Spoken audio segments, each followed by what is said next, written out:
Somebody be nice enough to hand us the sheet. Actually, you can give it to Jenny. Actually, that'd be perfect. Select them. Thank you. Thank you. We definitely have a quorum. Are we in compliance? Oh, that's coming. Oh, here it comes. Yes, we are good. You're in compliance. Judgments. That's not much. That's fine. Waiting for Come on,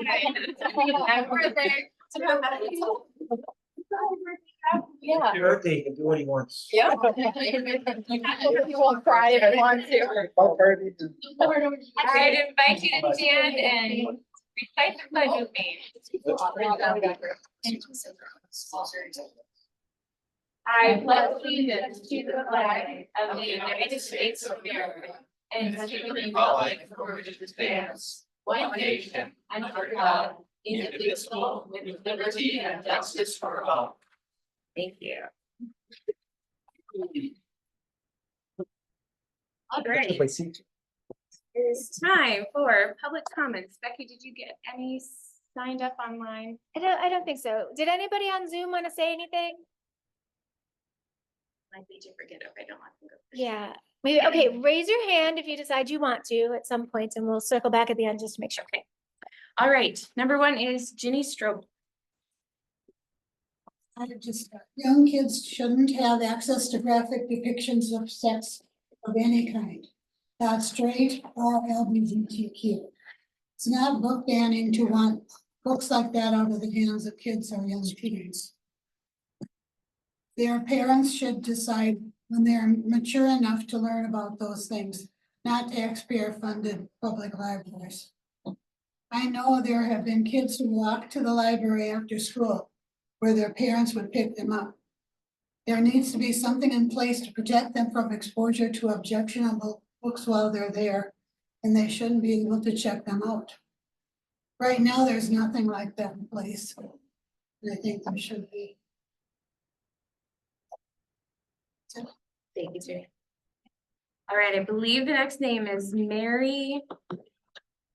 Very high. Thank you.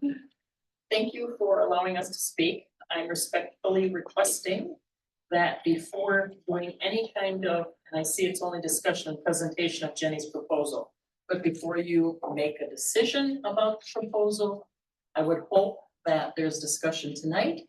You postpone any decision until the public gets a full description of what's being proposed, as well as board members. This is a public library, so I think input into your deliberations from the public is necessary. Thanks. Thank you. Itola Foytik. That is me. As some of you know, I was the high school librarian for 35 years, and 15 of those years were as the librarian. When I was in library school, we were taught and we were preached to over and over and over that if it's a public library, you have to have all facets. If you have the Bible, you have the books for the other religion.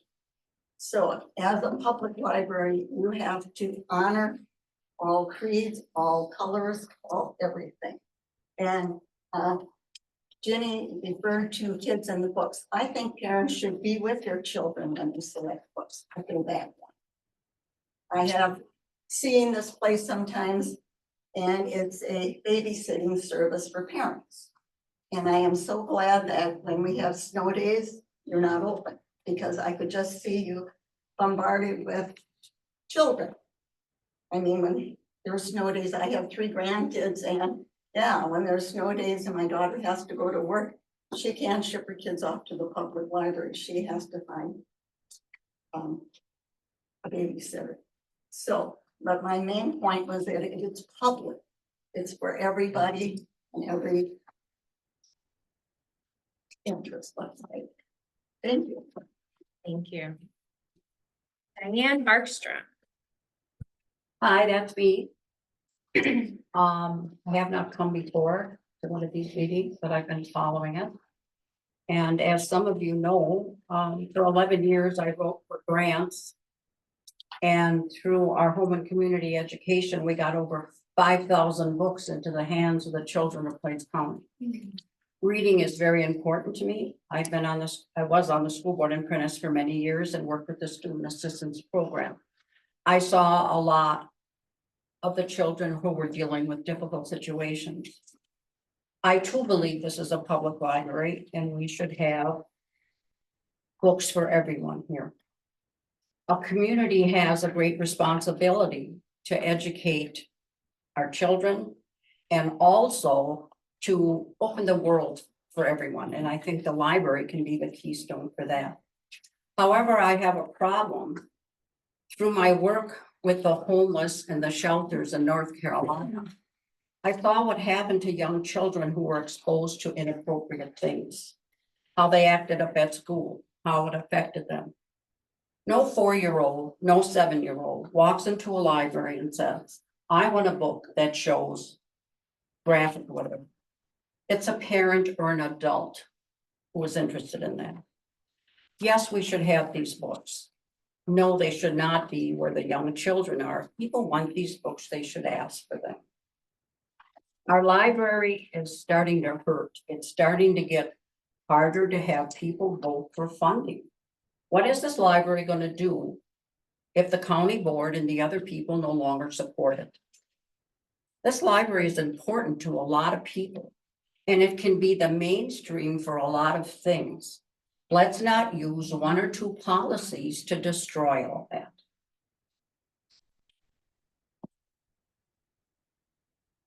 I believe this is Julie Olson. Yeah, Julie Royalson.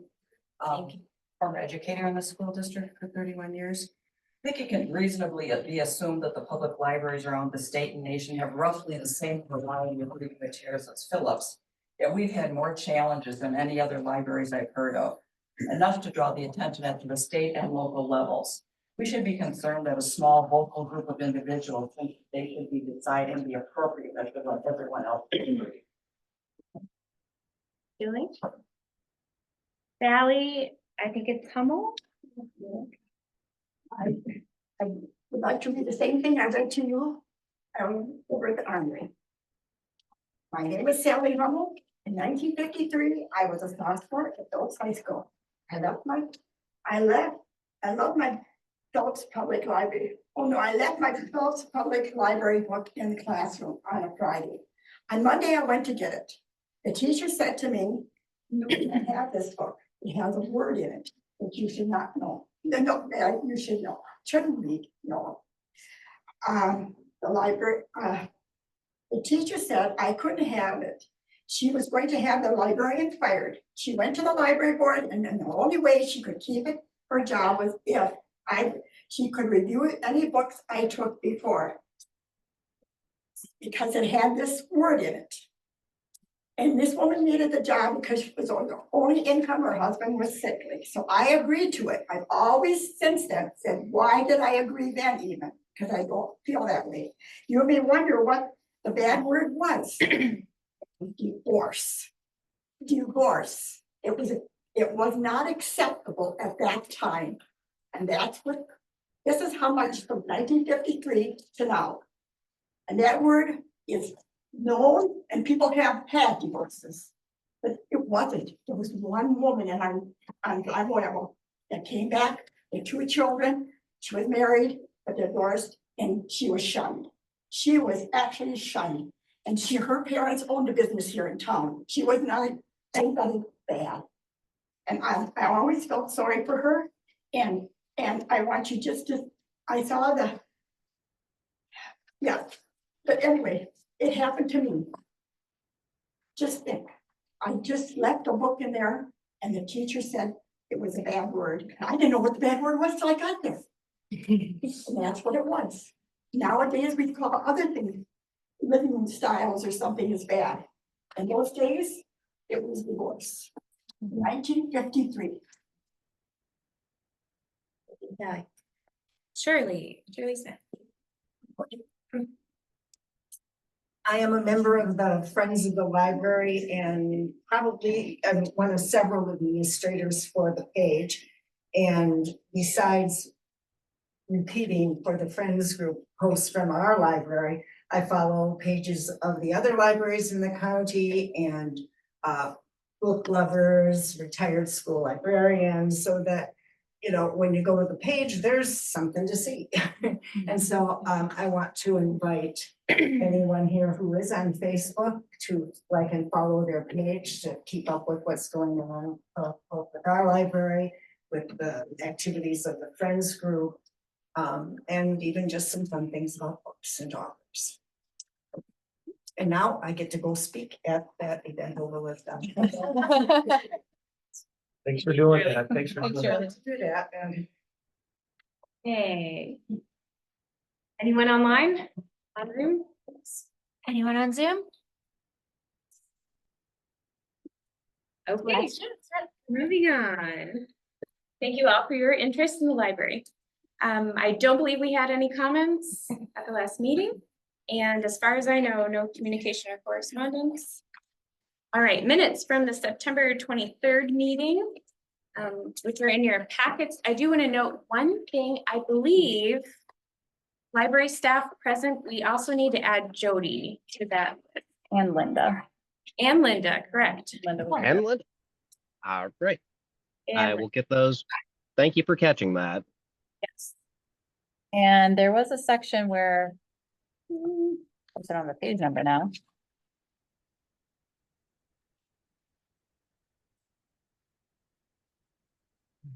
I read it in advance and I don't remember. It was original page number there. Other one, bottom. Okay.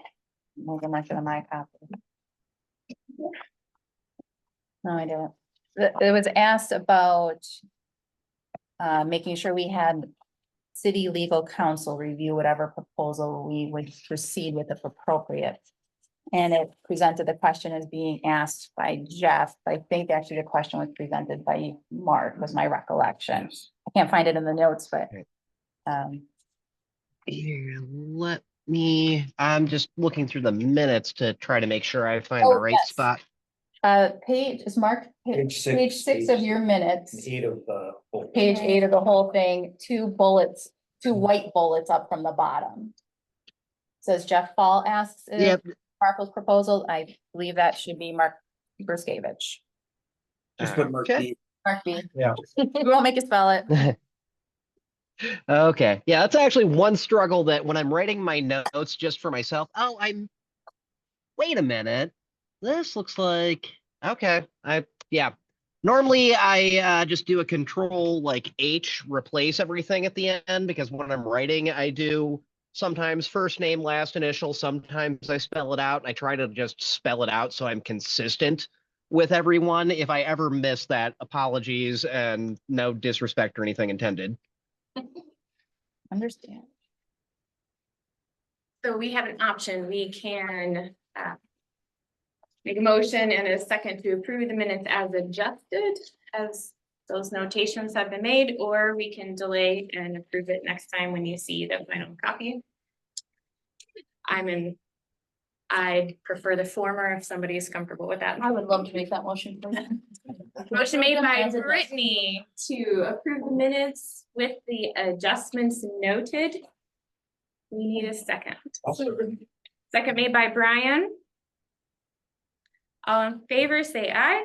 Aye. Any opposed, say no. Aye. Motion carried.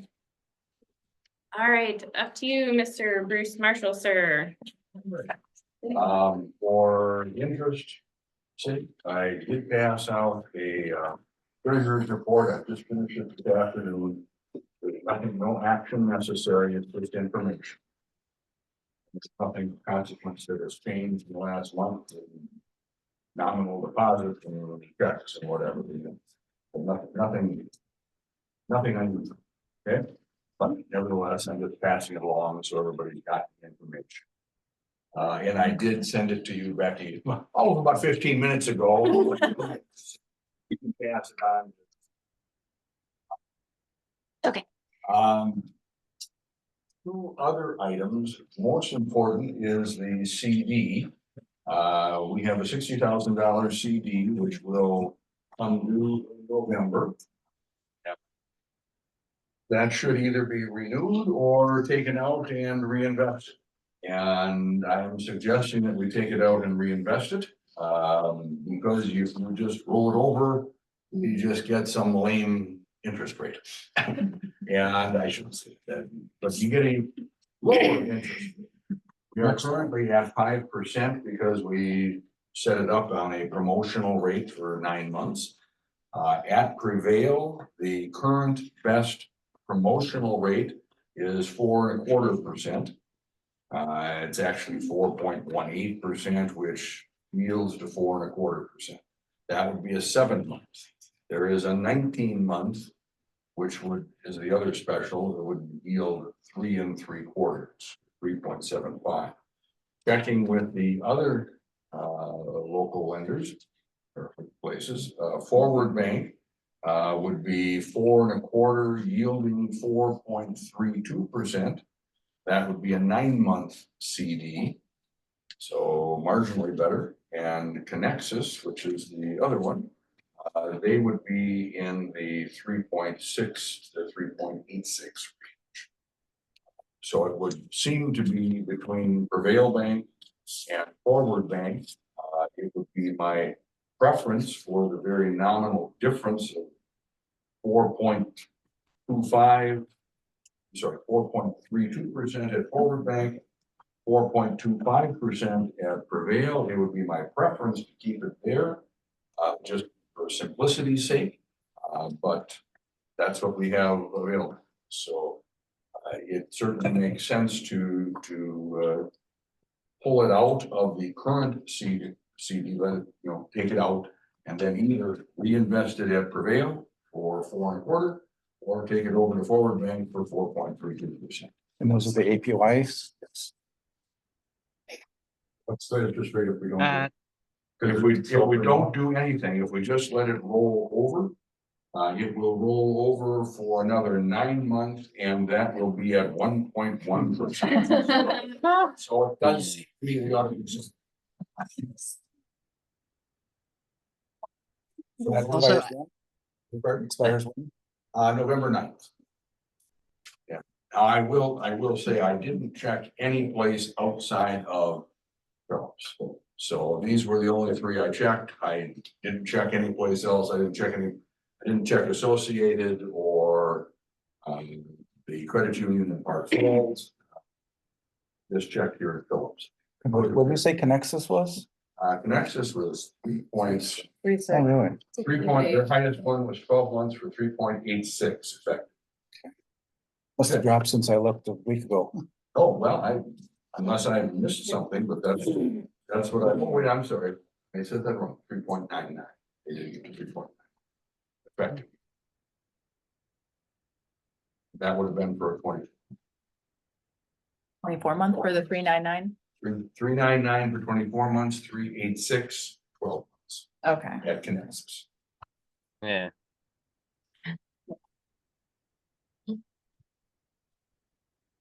Those rates seem comparable with what I've been seeing with other banks as well, so I think staying local would be appropriate. Happy to take some direction. Need a motion? Indeed, we do. I'll make a motion that we just leave it up Prevail 4.25%, 7 months. I'd second that motion. Just for conversation's sake, if the rate drops before you have the opportunity to put that in effect, Bruce, do we need to put a range on our motion? Well, since I plan to do it tomorrow morning. Oh, okay. I say that. I can't do it until the 9th.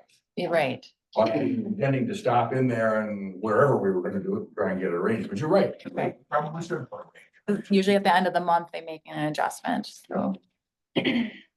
Brian, would you be open to amending your motion to Sure. give us a little window if the rate drops?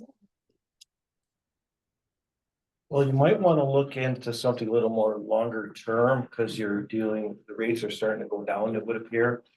So 7 months from now, you're probably going to be looking at, again, on a lower rate. Depending, the election will be over by then, but still. Yeah. Not that- When would we need these funds available for? Because we were keeping the funds for the building project. Is this kind of a set aside Variety of or things. variety? For whatever it might be, and I mean, on a practical level, the worst case scenario is if you have to take it out early, you simply lose some of the interest. You're not gonna forfeit any principal or anything, so, but yes, these are 12 month, let's see, back up at Prevail. We got the 7 month is the special, 12 month at Prevail would be 1.1%, 18 month at Prevail, 1.1. A 19 month special over there would be 3.75%. Over at Forward Bank. Let's see, the 9 month was 4.32% effective yield. The 1 year best rate was 1.15, and the 2 year was 1.4, could get up to 1.41, because we would have the minimum of 25,000.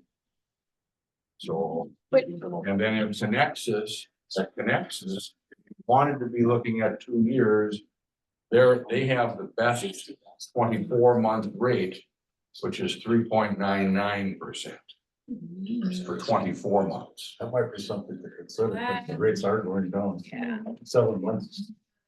That's what like is. But we have a motion and a second. We can discuss more, or we can take a vote and then revisit it with a second motion if we so choose to do so. Unless you'd like to withdraw your motion. I don't know. Whoever's got that crystal ball, rates and the elections going, Well, you can get 432 for another 2 months. As opposed to just, you get for a 9 month at a higher rate than what you get for the 7 month CD. It is 0.07 difference, only 7 basis points, so that's really not that much. which one were you looking at, Mark? You said 432 for 9 months with Forward and 425 for 7 months with Prevail, correct? Yes. 399 for 24 months. And I was telling Meredith here that I would guess 7 or 9 months from now, you're probably gonna be, if renewing this, you're probably gonna be looking at something in the 3s or a little less, like a special, like a 9 month special yet or something like that. It's probably gonna be down even below 3%. So. But this money now, is it earmarked for the building project? Or is there anything where These are that the funds. 60,000 is going to be needed for anything between now and then? Not really, right? Not at the moment. I mean, this is within with the treasurer's report that I gave here, this is 60,000, there's $78,000 basically that we have in the board designated funds. This is 60 of 70. Right. And so some of it is designated for copier, some of it is gifts, some of it is the various things that are listed in here.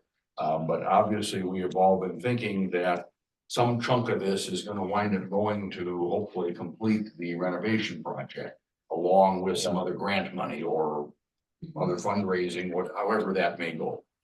But I mean, nobody's talking about anything in the next 6 months, 9 months. Becky'd be the best one on giving a thought on that, but I don't see anything happening before next summer or fall probably.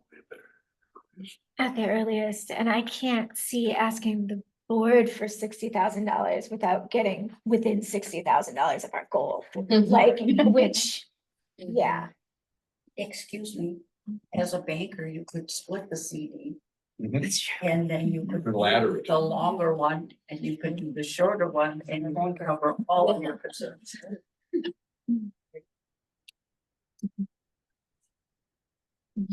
Yeah, I guess, and I don't have much of a thought to offer here, but just the more I'm thinking about these various options in my head, I kind of like the sound of that 24-month 3.99% one, because my general sense is that I think interest rates are going to keep going down slowly, and 24 months from now, the idea of a 3.99 rate will be outrageous.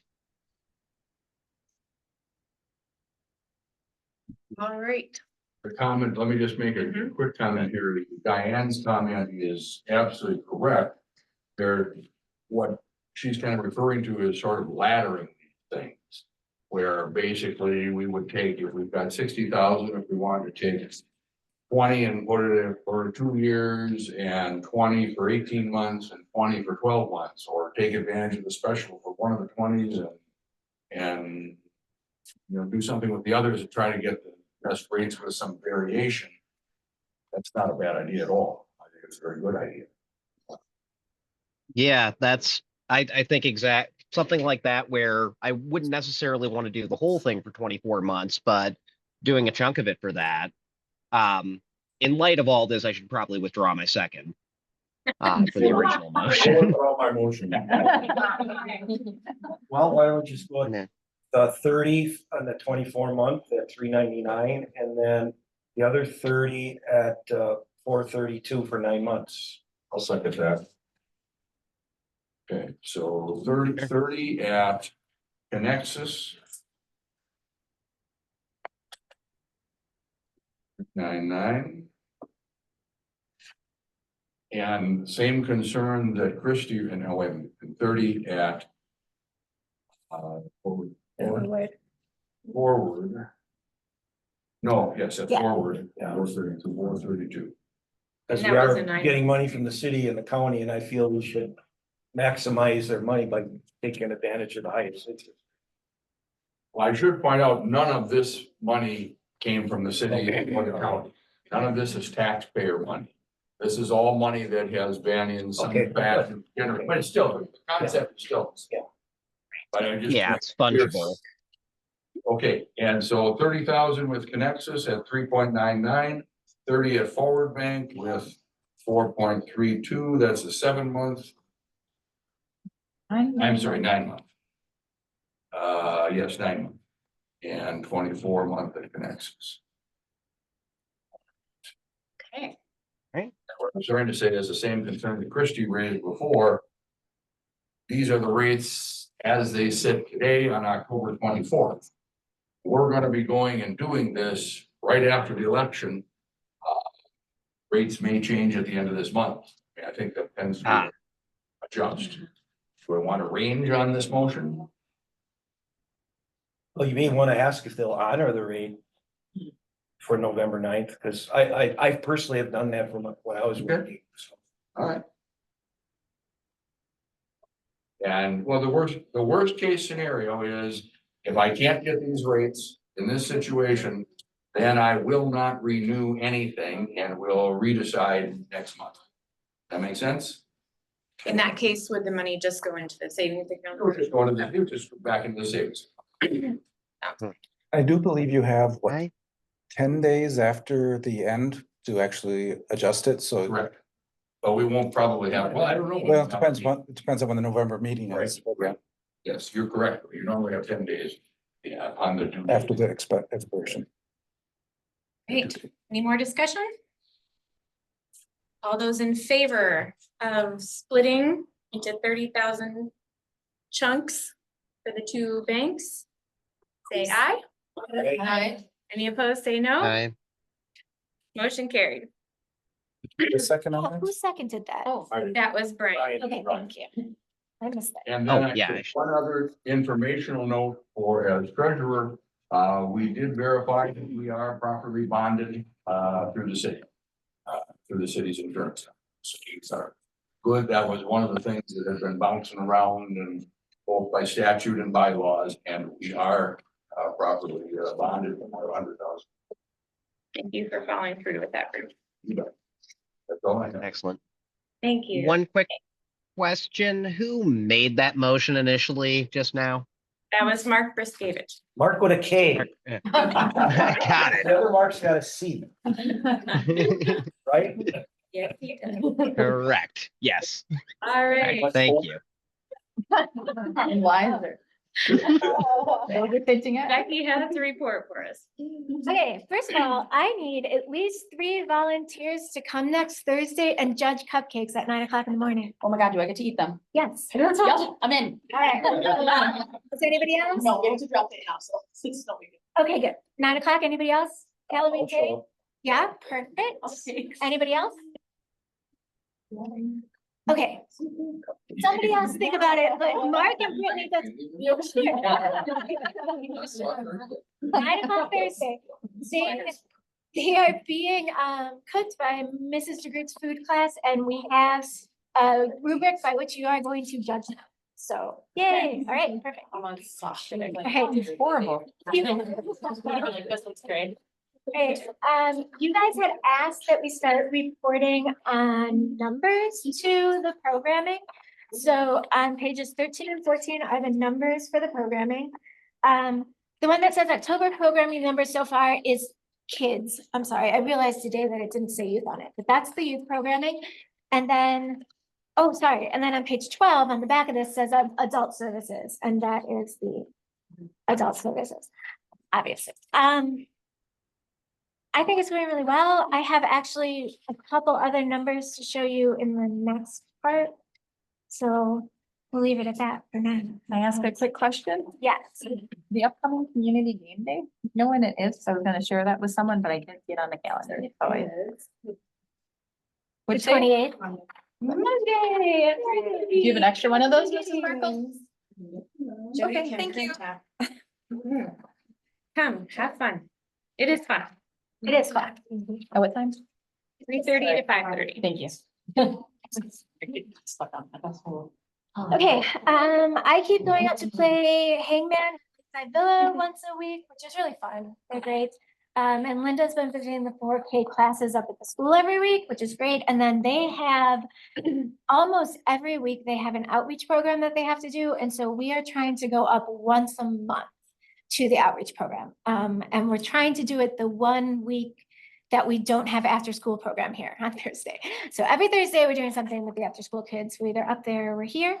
We're working on getting a teen advisory committee together. We have at least 2 very interested juniors, which is really exciting. So hopefully we can get them in and they will not run away to college in a year.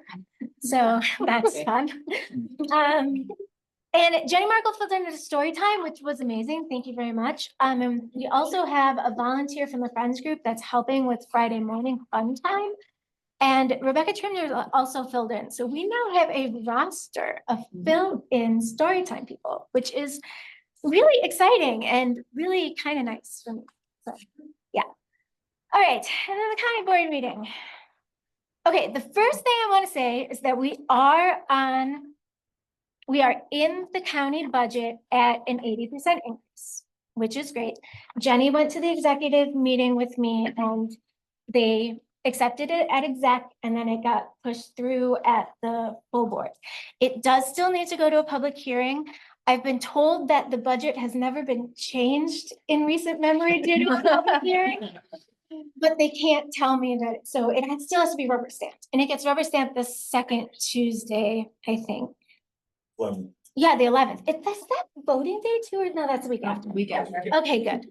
I thought all of a sudden I had like 60 things going on that day. I was very upset. Okay, but anyway, so the 11th, that should hopefully go through.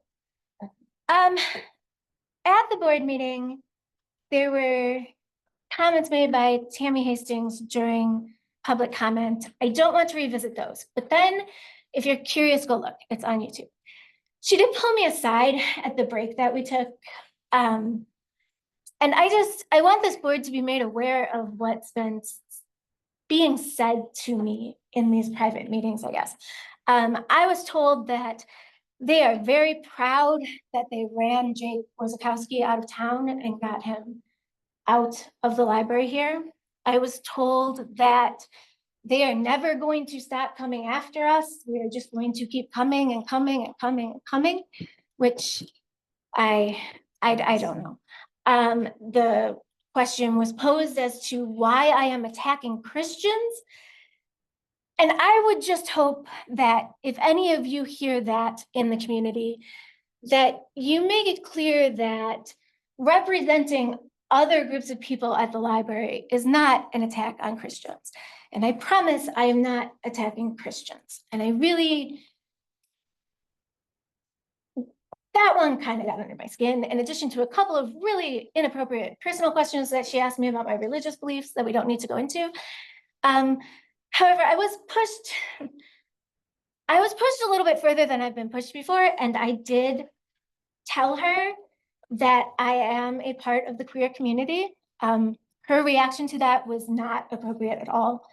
My marriage to my partner at this time does not negate any part of my sexuality. I wanted you guys to hear this from me before you heard it from anybody else. I did not tell her not to tell anybody else, so I don't know. And if you don't hear it, that's great. I am happy to answer any of your questions, not now, obviously, but in a one-on-one capacity. So, needless to say, I do not think that the next county board meeting will be quite as much fun.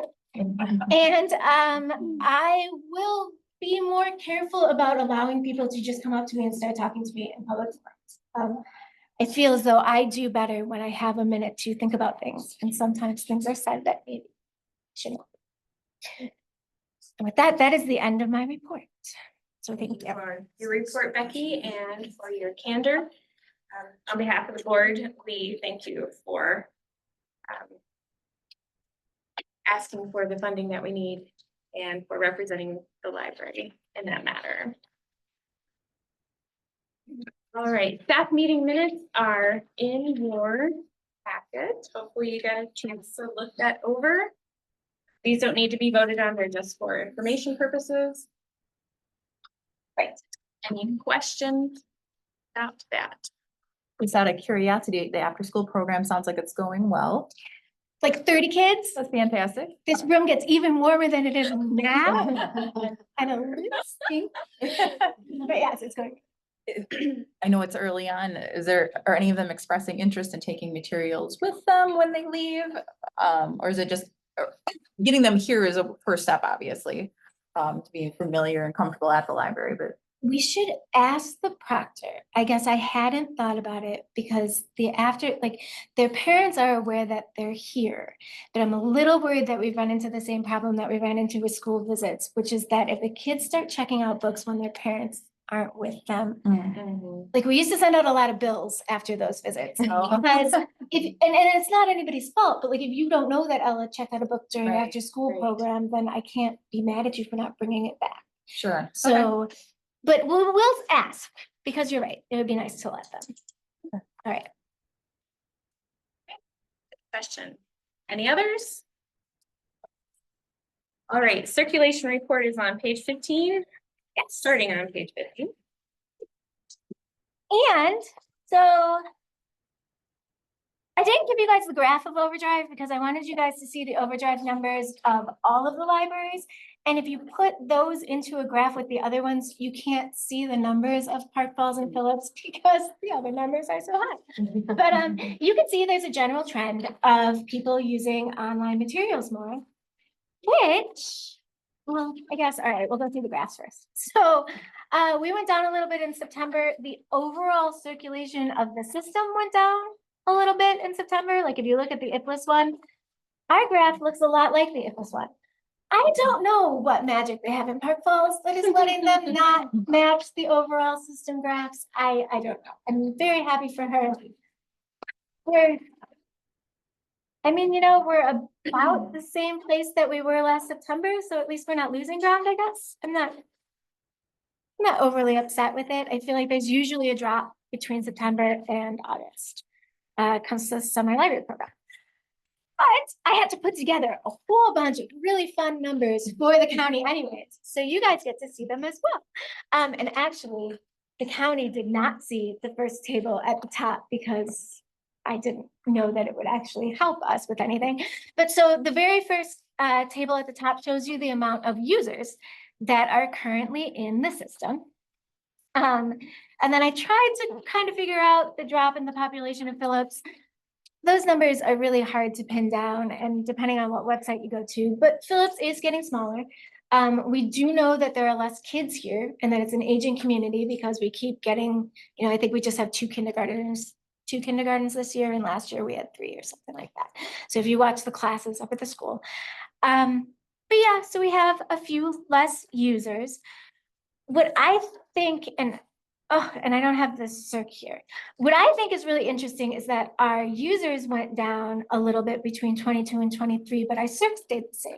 So the people who are using the library are using it more, which is nice. So we're serving the people that are using us, and I think that that is a good thing. But then I show you the programming because the programming is a huge deal. And I am so proud of my staff, and they all deserve naps. And I understand why they are so stressed out, because these numbers are just through the end of August, and we already have had almost as many programs as we had through all of last year, and the attendance has been 100 more people. So, and you saw the programming numbers, and we have 5 more programs next week. I think we program every single day next week. So I think we are now running into the problem of every time we have an idea for a new program, we don't have anywhere to put it. So maybe that new library will come through and we'll have 2 community rooms, but in the meantime, we are so booked that I just don't know where we put anything. Okay, and then the other part of it that I think made a big difference with the county, in addition to the programming, was the use of e-materials. And we all know this, right? But the usage of materials, either ebooks or e-audiobooks, so it's anything that you're using one of these to listen to or read for your computers, is going up. I mean, I show you guys the breakdown between books and audio. I'm interested in the fact that it's flipped and now there are more audio users than book users, because that, I don't know, that sort of little detail interests me. Doesn't really make any difference to anybody else, but so the circ of all these all over have gone from, yeah, and I think it's interesting. So in 2018, the overall circ of these items was 6,200, and now we are up over 10,000. And of course, these circulations we pay for as part of our payment to the overarching system that we belong to. So we pay IFLIS and they buy these for us at a system level. But we don't get any credit for these. And as libraries have been griping about this for years, they can't decide how to determine which user goes with which library. So like if you live in Fifield and you check out ebook, well, does Park Falls get credit for that ebook, or does Phillips get credit for that ebook? Because obviously you could use the Park Falls library or the Phillips library. And most of us are like, we don't care, just draw a line and give us some credit for these, but they haven't figured it out. So like I said, they're circ. I think that it's important that we keep watching them. And the cost for these materials is going up every year. The Directors Council does keep saying that we should spend more money on them, and we should, based on the circulation. You want to give your people what they want. But again, we don't get anything back for that. And the amount of the increase isn't such that, I mean, it's not huge, but it is a little bit. All right, and then there's the breakdown for anybody really interested as to who is using these and where. And it actually breaks down to about 50-50 between the city and the county. So the usage for e-materials is about 50-50. I expect this number to change drastically once they get the new towers in place and internet in the surrounding areas gets better. I'm a little nervous about it because we need our county circ to stay up. I'm glad you don't. But anyways, those are all those numbers. Does anybody have questions about those numbers? For clarification on the chart, e-materials, circ, now what's the difference between circ and own? So the circulation is the amount of checkouts, Okay, and then the own is the literal numbers of titles owned by the system. So in 2018, they owned 155,000 ebooks. so that's what's owned by IFLIS. Yes, that's what's owned by Okay. IFLIS. So that's what our patrons have access to. Okay, And we do not subscribe to supplemental services like the bigger libraries, like Eau Claire does. Like if you have an Eau Claire card, you can also access and stuff like that. Oh. we've never done that. I'm not advocating for us to do that at any point. I'm probably putting a cart before the horse. When we get to the budget, you'll let us know where because you said if we pay IFLAS to get these books so we can check them out. It's part of our membership dues. It's part of the membership every year. dues. Okay, yeah, thanks. Percentage of that. Thank you. Jackie, can I ask you? This last table that you've got, 17 and 18? Yeah. So the total numbers that are shown there, 19,432 is the total, of which the county is 10,098 or 51.97%. Where, maybe I'm just missing it, where is that 19,000 number on the e-material third chart that you've got on page 17? Actually, I don't know where that is, Bruce, and I got these from IFLAS, so I will have to, and you're right, now that I'm looking at it, it should add up to that. And I do not know why it does not.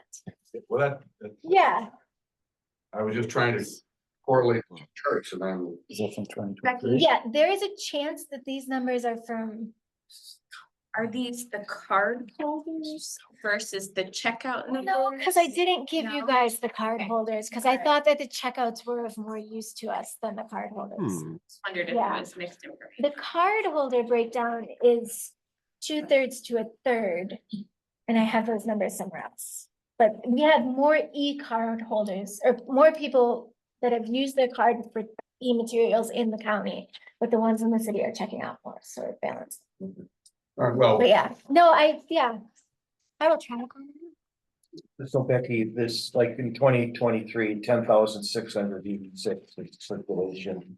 Is that for the county or for the entire region or what does? Yes, that is the county. So the circ is all just the That's county. broad, but Yeah. Yeah, system-wide, it's huge. That'd be a lot more. Yeah.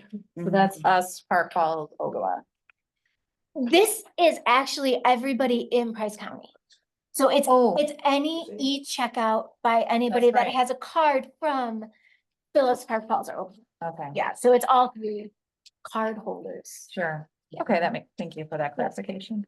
Thank you for all the steps. Becky.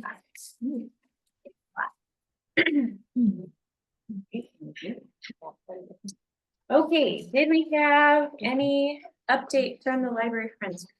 We had our first donation Tuesday, so the third Tuesday of every month, we're taking donations from 9 AM to 5 PM. Anybody who wants to come in and help sort, please do so. We're not asking that you sit the whole day, and it's probably not worth your while to come in right at 9.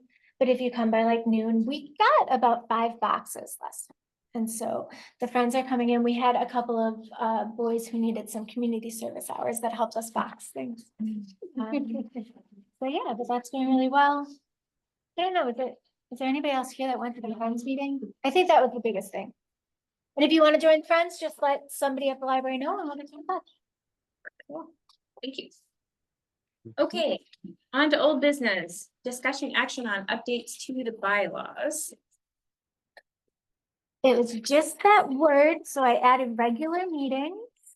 And then I updated the date, assuming that we were going to pass this tonight. We passed it last month, didn't we? Well, right, but did we have to do it twice now or no? You wanted to see it again. Here it is. This is the final copy, but it should be dated from last month's meeting. But it wasn't a Wasn't. friend last month. With this. Could you just approve it tonight? No, no, I already did it last month. Okay. Birthday present, Jeff, you get to do it. It's a birthday gift, you're welcome. Okay, then I'll make a motion to approve the bylaws. Then we have to get it. I think we have to do it anyways, because didn't it state we had to have it for 2 meetings before we could approve it? Oh, Well, But that was a change to the bylaws, so Right. we were still following the old bylaws, which means it had to be Right. mailed. You had to mail 10 it. days. 10 I days. think I just had to mail it 10 days in advance and then we could approve it. Oh, Right at Okay. that meeting. so how about we approve the correction to the wording? We recognize the wording is correct based on our approval last month. Definitely, that sounds Yeah. wonderful. Is there any value to, at the bottom of these documents, putting the most recent, like, prior revision dates, newest revision dates? I love having the dates at the end. It's really helpful. And I think coming into the next one, we'll see that too, but is there any reason we need to have a continuous monologue of dates of when things were updated, or is just a singular sufficient? I was looking at some school documents the other day for assigning for my daughter and had like 3 versions, like original, draft, updated. I'm like, oh. Is there any value to it, or just, are we all comfortable with most current date? I think there would be value if for no other reason than after all these years. So many of our different policies and whatnot, where nobody can remember what in the world got approved. I think there would be value to that, because then if there are questions about, well, what was intended? We know, oh, this was discussed at the July 2020 meeting or something. We can look back at the minutes, so I think it's a good suggestion. We do that with our HACCP plans, like each year, like they just get signed, like, hey, nothing changed, and someone, whoever's president or hey, nothing changed, like, and we sign an initial and date it, just like, it does work. So you to say go, like, nothing changed. so to say like reviewed in the Yep, dates? reviewed, yep, and then somebody, whoever's in charge of them can give it their signature. So what we're missing is an original adoption date. So this would be, instead of adopted by the Board of Trustees, this would be amended or revised. Amendment adopted by the board. Okay. And the original date should be under that, I would think.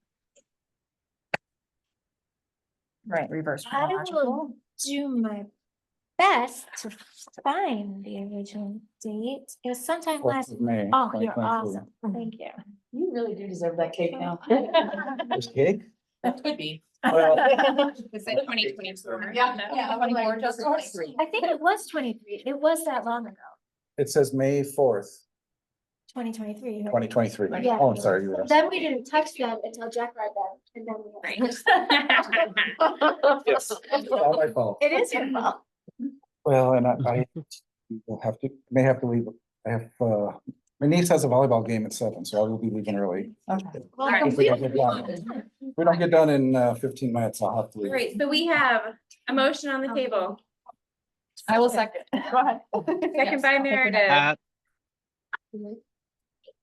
Does this motion, question, does this motion include adding that list of historical dates? Because I think that would be a good idea as well. Jeff, does your motion include? Sure, why not? Awesome. All right, all All in right, then favor, I'll- say aye. Aye. I, Any opposed, say no. Motion is carried. All right, library donation policy. This is on pages 23 through 26 of your packet. The section in question is on page 25 in the red. And I did not print out all of the appendices, but they do, this still does have all of those appendices. So don't, I just could not bring myself to print that many pages. And can I start with an apology? The list, what I gave you guys last time for consideration was the proposal for that July board meeting. Okay, And then I found my notes and we had one small change, what but, was it?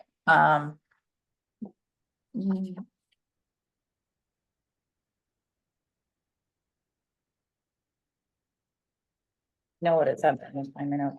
So where it said originally, the library also accepts donations not intended for circulation period. And then it says considerations regarding all donations, where we're just gonna repeat the words, not intended for circulation, include the following. Okay. Just for clarification. Right. So my apologies for not having the wrong bare form for you guys last time. And then reading this through, I did make just a few little updates. The update to number 4 is just because we now have specified donation hours, so. And I kept it as vague as I could so that if we change it to like Wednesdays, I didn't want to actually put like the 3rd Thursday in there. And the top part, I like the little ads that, you know, like, we don't usually return donations to donors, and I really think that that's important because it gets kind of hairy. But honestly, if you guys really don't want to put it in there, I'm not. So, whatever you want to do. For clarification, I can understand not returning things. But just as a practical matter, we do encourage people to have you review it in advance. Yeah. Is that review considered a donation? Or, because if you say no, do they get it back?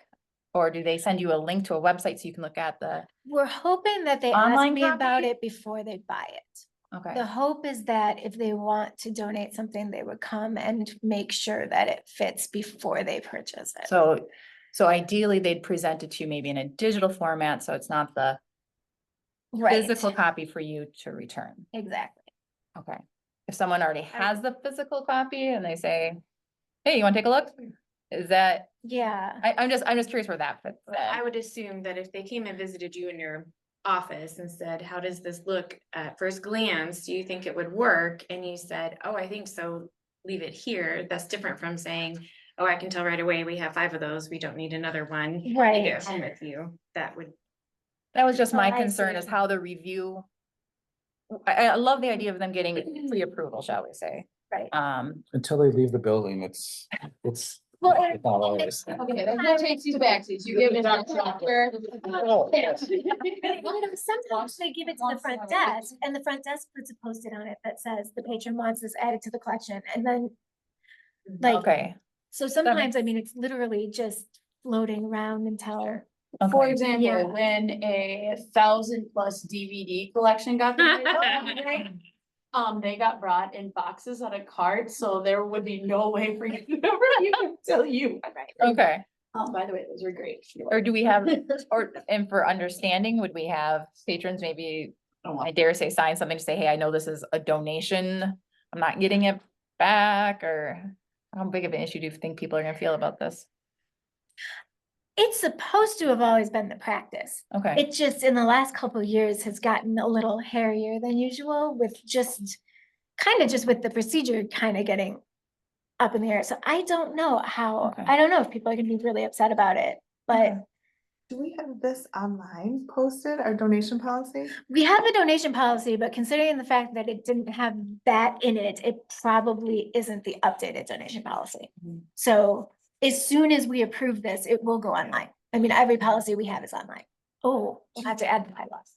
Do you think that would be an appropriate blurb to put on the website, just to notify, like notification? Like There's an maybe- update, and if you donate, this is how it works.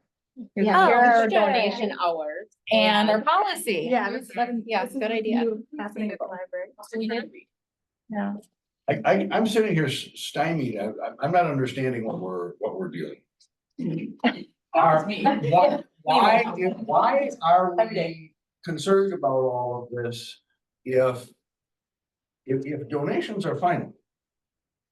Then they bring it in and they give it to us. Right. And if they give it to us, then too bad, so sad if we don't want it. That was my theory. And I mean, I'm fine if somebody wants to ask, I don't want this, I can picture philosophically, well, this is a conservative material over here, this is a liberal progressive thing over here, and we want you to look at this, want you to look at that. It seems like it's fine to send an email to you and say, hey, I'm thinking about, I'd like to buy this and donate it to the library, would you like this? But I mean, and we've always had the idea that, hey, if anybody out here wants something they'd like the library to purchase, the library has always been open to that suggestion. Right. And I mean, maybe I'm just a cheapskate. I wouldn't tend to go out, buy something brand new and say, here, I want you to put this in the library. I realize it's a little what you confronted in the last couple of That's years. actually what I said. I was like, buying anything new and giving it away right away. So anyway, I'm Yeah, I wanna use it for a little bit, have it used gently. So we just need to say something somewhere that all donations are final? Well, you have it in here. Yeah, It You is. said all Yeah. donations are final. The library does not return donations to donors. So he's saying we're good and we don't need to talk, Don't what change Bruce anything. is saying is we're done, let's stop talking about it. Well, I mean, Oh, Putting words in- okay, so that's a little added red part. But Double your. with the added red part, Yeah. correct? Yes. Yeah, okay. Yeah. Yeah, I was just looking for the verification of if someone wanted it reviewed, is that considered a donation? If they were having it reviewed. That's where I was seeking And clarification. we can talk about it right away, and it's not something that I need to like look at the history of, and it's not, like, whatever, it's newest reprints of the Dr. Seuss book that everybody wants and that I wasn't able to order in Baker and Taylor. Yes, I can say it. Okay, Whatever, but Alright. yeah, so hopefully, I mean, I just want people to realize that, yes, if they drop a book at the front desk and they say that they want it added to the collection, and my staff puts a Post-it note on it, and it ends up on my desk for me to look at. If I decide that I'm not putting it in the collection, I'm not calling you and tracking you down and telling you that you need to come pick up your book. I'm putting that book in the book sale probably, unless it's really out there, and then I'm just, whatever. But, yeah, Covered in mold. right. Those are my favorite. Yeah, those, yeah. Those are just top. Make people think. All right, we are looking for Motion. a motion and a second, and Becky, please remember to put a date of Yes. updated if this does indeed go through. I would love to make a motion to approve this donation. Okay. I will Motion made by Brittany, I'll second. seconded by Becky. All in favor, say aye. Aye. Any opposed, say no. I- Motion is carried. I think he was a little late. New business, October bills. Are there any changes from when these were sent out, Becky? No, no, and those extra pages, 31 through 35, through 36 actually, are the numbers from the city. And I don't know why they gave me that page 36 as tiny. That used to be 2 pages, and I apologize to y'all. I can't read it either, but those are all of your city numbers. So, and that just goes along. So, you know, that just, yeah, shows that Shelby paid the things from last month that we asked her to pay, basically. That's really good. Yes. And the Excel number is on there somewhere, and so those were put into September, so your electric bill numbers here are where they're supposed to be, so. I have a couple questions. Okay, What is micro marketing under audiovisual about? that was for audiobooks, so they are just another vendor that I buy books and audiobooks from, and it's usually audiobooks in large print. I don't usually buy regular print books, which is just me trying to keep track of things. And the other question was, under adult books operating, PCHS, what is PCH? That is the Price County Historical Society. We actually purchased those from Johnson's hardware store, but we went through and bought, he has copies of every publication put out by the Historical Society. And ours were getting really ratty. And so we went and bought new copies. And Evelyn's been having a really fun time going through them all and replacing our worn copies with that. Thank you. Thank you. Any other questions? I had one question, that I had asked you yesterday, Becky. Yes. About the E.O. Johnson bill. Yes. So Are you able to track that down a little bit and give us this, is this a half a year bill or a quarter bill? What is it? So they are billing us quarterly, and they are billing us quarterly for half of this amount. So this is 2 quarterly bills, and I did look back and we did miss the July one. And this is our contract payment. With the old copier, we used to send them the actual number of copies that we had made, and we used to pay just for that. With this copier, we pay this contract amount, and as long as we don't go over a certain amount of copies, that's it for the quarter. If we go over that amount of copies, then they rebill us for the extra. So that little tiny, like $27 bill that went through a couple months ago was an overage charge, because we did go over. So, yeah, So this 524 is for 2 quarters? yes, so this is a half a year of our copier contract agreement, and I broke it down. And we should be hopefully bringing in I should be giving you about $90 for the copier machine every month to pay for this. And if I'm not, then we might want to look at charging a tiny bit more for copies, or paying a little bit more attention to color copies or something. Well, we just deposited $119 Right. today for this last month. Yes, so, and I think we usually do break $90, but if for some reason that were to drop, because we really do just want to have people pay for what they're using. And this does include all toner costs and maintenance. So if they have to come out and fix anything that's in this, and I just call and they deliver to them. Thank you for checking. Yeah. Okay. Good questions. We are ready for a motion and a second to accept the bill. I'll make that motion. Motion made by Meredith to pay the bills above the line in the amount of $3,656.09. And below the line, $844.11, I believe. I would second that. Second from Christie. All in favor, say aye. Aye. Any opposed, say Aye. no. Motion is carried. Okay.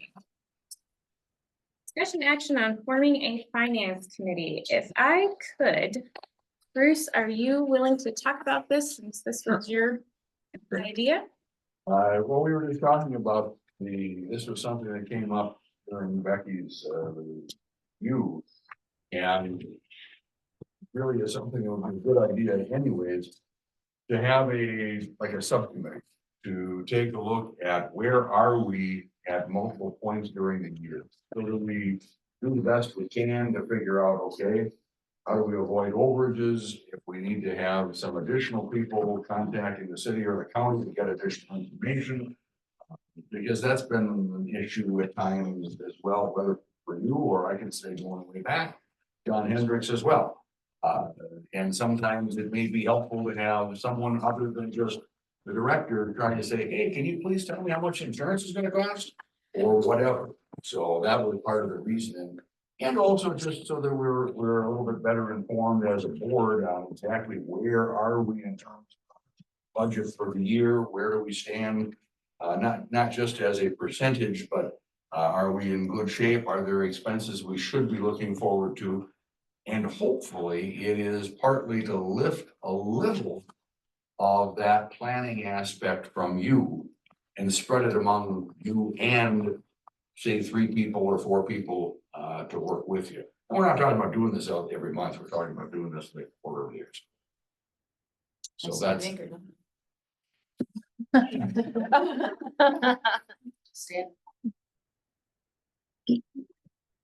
That was the sense of it, and obviously we've got multiple people on the board that have experience with some of this, whether from business, government. We got Mark as a former banker, he's involved with budgets with the city, other organizations. Obviously Brian Hurst is involved, I'm involved in stuff. Not to mention others, so. Yeah, technically, we have in one sense already voted on this concept when we approved Becky's evaluation. So what I'm looking for tonight is a couple or 3 volunteers to say I'm willing to serve on that subcommittee and to have that approved by the board. I make nominations if no one volunteers. Certainly you may. Well, you know, I love numbers, so. Can I ask, is this a committee to add support? Or is this committee going to have make decisions that then Becky will follow? No, according to our bylaws, all subcommittees are not decision-making. Oh, that's committee. right. They're simply helping gather information, process information, and then any decisions that need to be made would come back to the whole board. Definitely. You wanna do this with me, Jeff? Nobody wants to do this? I with me? said I like numbers, so yes. Yeah, I was gonna say, I'll nominate you. Well, the treasurer should. I'll Yeah. Oh, it sounds like you got volunteered. Oh, yeah. You can volunteer somebody. There's another person with a big brain. Mark, would you be willing to be on that? Well, I could be the conduit with the city, I suppose. And there you are. Enthusiasm. Shelby. Sure, absolutely. I like the idea of 3 so that if one of you missed a meeting, you still actually have a. Probably would be best to have another board member be part of that. So you don't want to be officially on the committee, you want to be an advisory intermediary. There might be another council member filling this spot. That's true. I understand. That makes good sense. I have one more volunteer. Brian, way to go, Brian. Love that. I can't. All right, It's okay. So I'm looking for a motion to approve Jeff, Bruce, and Brian as our finance subcommittee. Don't forget Mark thing. Mark doesn't want to be officially on this committee. He wants to be a. Mark, official, unofficial, I'll be the advisor to the advisory committee.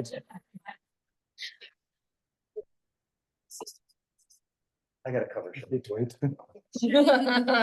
I will make that motion. Thank you. Motion made by Christie. Do we have a second? I would second. Thank you, Mark.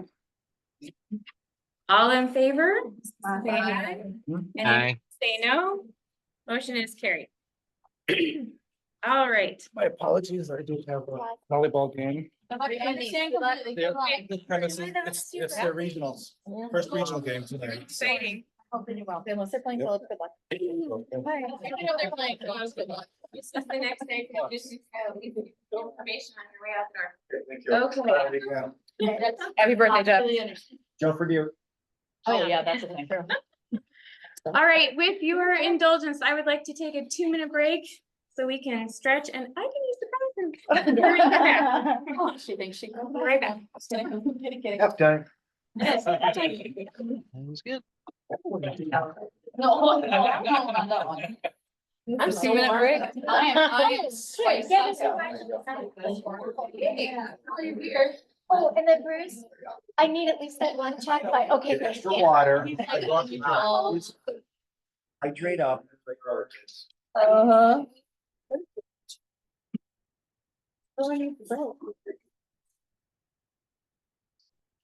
Oh. It's like. Your roughing seasons concluded. You can do one more. Who you roughing Friday? Again versus. Is it okay for the library meeting? Is that a fun game? Is it okay if I need to record? Yes. Okay. When you heard Phillips get to go to Green Bay for their fun. Yes. Pretty cool. Oh. Interesting. I don't bring my. Oh, and Shannon, good to meet you tomorrow. What does he look like? Like my dad, but taller and a mustache. Oh, geez. You want to smile and take a picture? Yeah. Yeah, she was smart, but you don't look like your wife. I wasn't driving. So now you can look at all of them. Although I still use a ring. Yes, my end of the month is. I end up being. That's it. I need to go to. Once and then Oh, sorry. I scheduled that on something when I wasn't, look at my paper calendar. Yeah, well, I actually put you and Johnson in my office yesterday and to hire them to do a small project. Yes. So if I actually can have them. Yeah, on hand, I'm like, I can't. we don't have it digitally. No, What they were you would- quoting me yes. was not If too you- bad. All right. Thank you. Oh, did you copy it already? Oh, that Yeah. Nicely done. Thank you. Yay. We are back in session. Thank you for your patience. Galen, did you note that Jeff Ball Yep. did the meeting? That is a good point. I will add that right now. 2-minute break. Back in session 6:45. And Jeff left during break or close enough. All right, I'm back. All right, thank you very much. One quick note before we move on to the next agenda item. Bruce, can I ask you to organize your team for that advisory committee? I realized when I stepped out of the room that we left it open-ended with no organization, so that's on. I'll organize it. I'll get everybody. Exactly. Okay, thank you. All right. It's time to talk about an idea. First of all, I want to tell you what this proposal is not. It is not a change to our current policy for making challenges in any way. I think we have a good policy in place. And we tweaked it as a board with Becky's input not that long ago, and it's a good one. I think we need to stick to it. By the way, it is not represented properly on our website.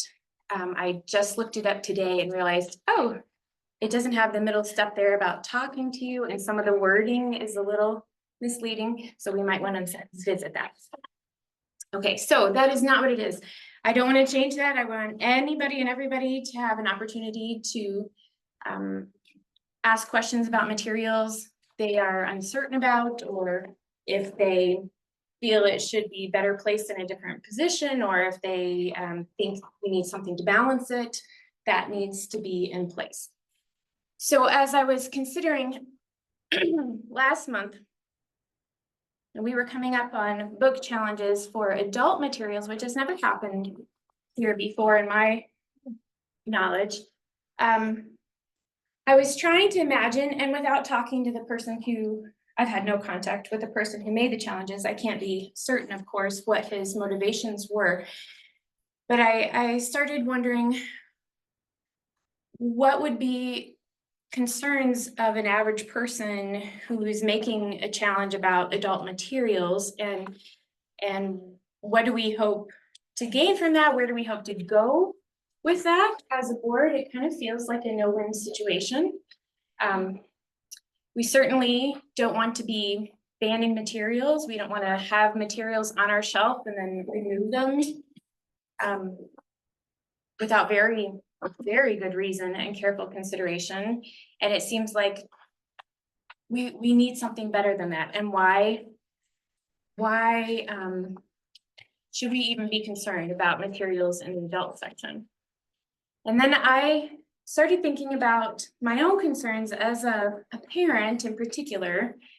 And I realized, you know, one weak point we have in our library is that the process of gaining a library card is not fully explained to parents when they get a card for their children. We have one little form, which I meant to bring tonight, and I did not. It does not say anywhere on there that a child who gets a library card automatically has access to all the materials in the library. It doesn't issue a disclaimer of any kind. It doesn't say that parents need to sign to give informed consent to what their children are accessing. And I think there's a lot of feeling amongst parents, especially of young children, that, well, of course the library wouldn't let my 7-year-old check out 50 Shades of Grey. Well, that's actually not true. The librarians would have to let that happen according to our current policies. So I started thinking, what is something we could offer as a library that would help to calm some of that angst without compromising freedom of speech and access to materials. I certainly don't want any of you telling me what I'm allowed to read or check out, and I want to give you that same consideration. So I came up with a thought, and then I started digging in with research. This is why I needed time. I have spent hours looking into information, calling libraries. I've contacted multiple lawyers. I talked with an ethics professor. I've done everything I could to find out, is this idea viable? Will it work practically? It seems like a good idea to me. As a parent, as a board member, as someone who checks out materials. I have over 8,000 checkouts just since we put more in the library. So I really do use the library. I love the library. I want other people to love the library. I want to be here.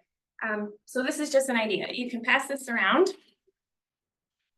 I purposely did not ask Becky to put any kind of decision or vote on the agenda tonight, because I don't want us to feel pushed into any kind of decision. I want us to have time to think about it, to discuss, to bat ideas around, to come up with the best possible option, and then to decide if this is something we want to try or if it was just one of Jenny's harebrained ideas, that needs to go away. Okay, so if you look at the top of the page, I'm just gonna kind of read through and make comments as I go. If you don't mind, I would like you to hold your questions until the end of this paper so that some of them might be answered by the time we get to the end of the paper. So the need in my mind is to support our mission, which a few months ago, we agreed that our mission is to enrich lives by promoting literacy, learning, and community, while valuing freedom of speech in the press, maintaining safety for children, and promoting public trust in the library, the staff, and the board. And while I wrote that down, I thought that sounds like 3 impossible goals at the same time, but I really think we can do it. I think we can. So my proposal is, couldn't we offer parents a tiered library card system so that parents alone can choose the level of access that is right for their child and only their child? Level 1 could be something like this, that the card holder, which would be a minor child, would have access, full access to everything in the children's collection, but only the children's collection. A level 2 card could be a card holder who has full access to the children's and the YA collections. I think it would be reasonable to include, or at least discuss the option of including general nonfiction. That would be, books about Wisconsin history and weather and biographies, along with any DVDs that are not R-rated. That would seem to be a reasonable addition to the YA collection, but it's definitely up for discussion. And then a level 3 card holder would have full access to all library materials, but I would really like to see a parent sign so that this is an informed consent and not just a surprise. Your child can check out anything kind of idea. So I did some digging. And the rest of these ideas that are underneath it kind of are a compilation of good things I found in other libraries that are using a similar system. So parents can decide if or when to upgrade that card to a different level. It could be at the point of renewal or anytime the parent decides, oh, my child is ready for the next level of access. These levels would apply only to the physical materials within our building. There is no way we can control materials coming from elsewhere in the consortium. We just can't. More, which you access those books from other libraries. I think there are like 35, 36 of them altogether. 52. 52. Ooh, 53. 53, I had my numbers swapped. 37, They already have a way online that you can click audience and choose children or teen, so you can already filter the search process for that effectively. Libby is the ebooks and audiobooks that can already be set to search at various levels. You can screen out mature content, you can say children's materials only. So those tools are already really effective. If we wanted to consider this, we could say that any minor with a limited card could only pick up their own folds. No one else in their family. That would be consistent with what they're allowed to check out. I see pros and cons in that. I could see, one of my kids coming home and, what do you mean you didn't check out my books too? So we could talk about that. That's an option. And then the last point here is this tiered system would accomplish the best good for peace of mind for parents if we add to our collection development policy a simple statement that no sexually explicit materials will be included in the children's collection, which is pretty much already our practice, but to state it outright will give some peace of mind so that people who are choosing the children's level access card also have that statement in print that limits their children to no sexually explicit materials. And it seems like a reasonable hand in hand. So the precedent then, how do we know that this is okay to do something like this? I contacted a lawyer and she did a lot of digging for me. She said that the Supreme Court, and I have the decision marked for you on the back of the second page, in Washington v. Glucksberg, Supreme Court ruled that the due process clause of the 14th Amendment protects the fundamental right of parents to direct the care, upbringing, and education of their children. And this tiered system would be in support of that parental right and would not violate any kind of state laws or statutes that we have in place in Wisconsin. I also asked another lawyer to look into our state law specifically, and the lawyer assured me that she did not see anything in the state law that would be violated by this kind of process. In the past, our board has agreed that only parents can choose what their own children may read. So this just seems like a practical outgrowth of that agreement within our board itself. And the ALA also has a quote. I provided that on the back of the second page for you. And then, to my surprise, I found multiple libraries across the country, from Brooklyn, New York, to Abilene, Texas, to Idaho, Louisiana, Missouri, that have similar types of ideas. Some are very complicated with 7 or 8 options, and wow, way more than we can probably sustain. Some are a little bit simpler than what I've outlined here, but most of them are similar. I also put all of that on that second sheet for you. And I would be happy to send out this information via email so you can click on those links and look at those pages for yourself. So I'm going to stop here for a moment before I read the implementation process and just ask if you have any questions about the concept itself, or we'll get to the practical how to make it work here in just a second. But the concept, do you have any questions or concerns? The only question is at which age this fails to be maintainable, because at 16, I am not allowed to tell a parent what's on their child's card. So this might have to stop at 16 instead of 18. I asked the lawyer specifically that question, and she said that there's nothing in the state law that would prohibit this going all the way to the age of majority, that we could do it anything under 18. That would be an option if we wanted it to be consistent with that particular part of the law. We could make it under 16, but there's nothing in our state law that prohibits this concept all the way up until the child turns 18. Do we know, Becky, do we know mechanically? I realize it's just first blush, but mechanically, is this something doable? We'll already do this for you. If you came into the library and said that you didn't want your minor child to be able to check out adult materials, we would put a note on their account and we wouldn't let them check out adult materials. But I meant in a more formalized I don't system, like it. I don't think that we will get Sierra to accommodate. I don't think, because if we were to update the actual circulation system, it would have to be done at a system level. So if we at a library wanted to do this, I don't think that there's a way that we would be able to get Sierra to make it automatic for us. However, we're small enough that, I mean, I know we haven't even talked about implementation, but I don't see any reason why the message option isn't good enough for Phillips, Wisconsin. Like I said, we will already do this for you if you want us to.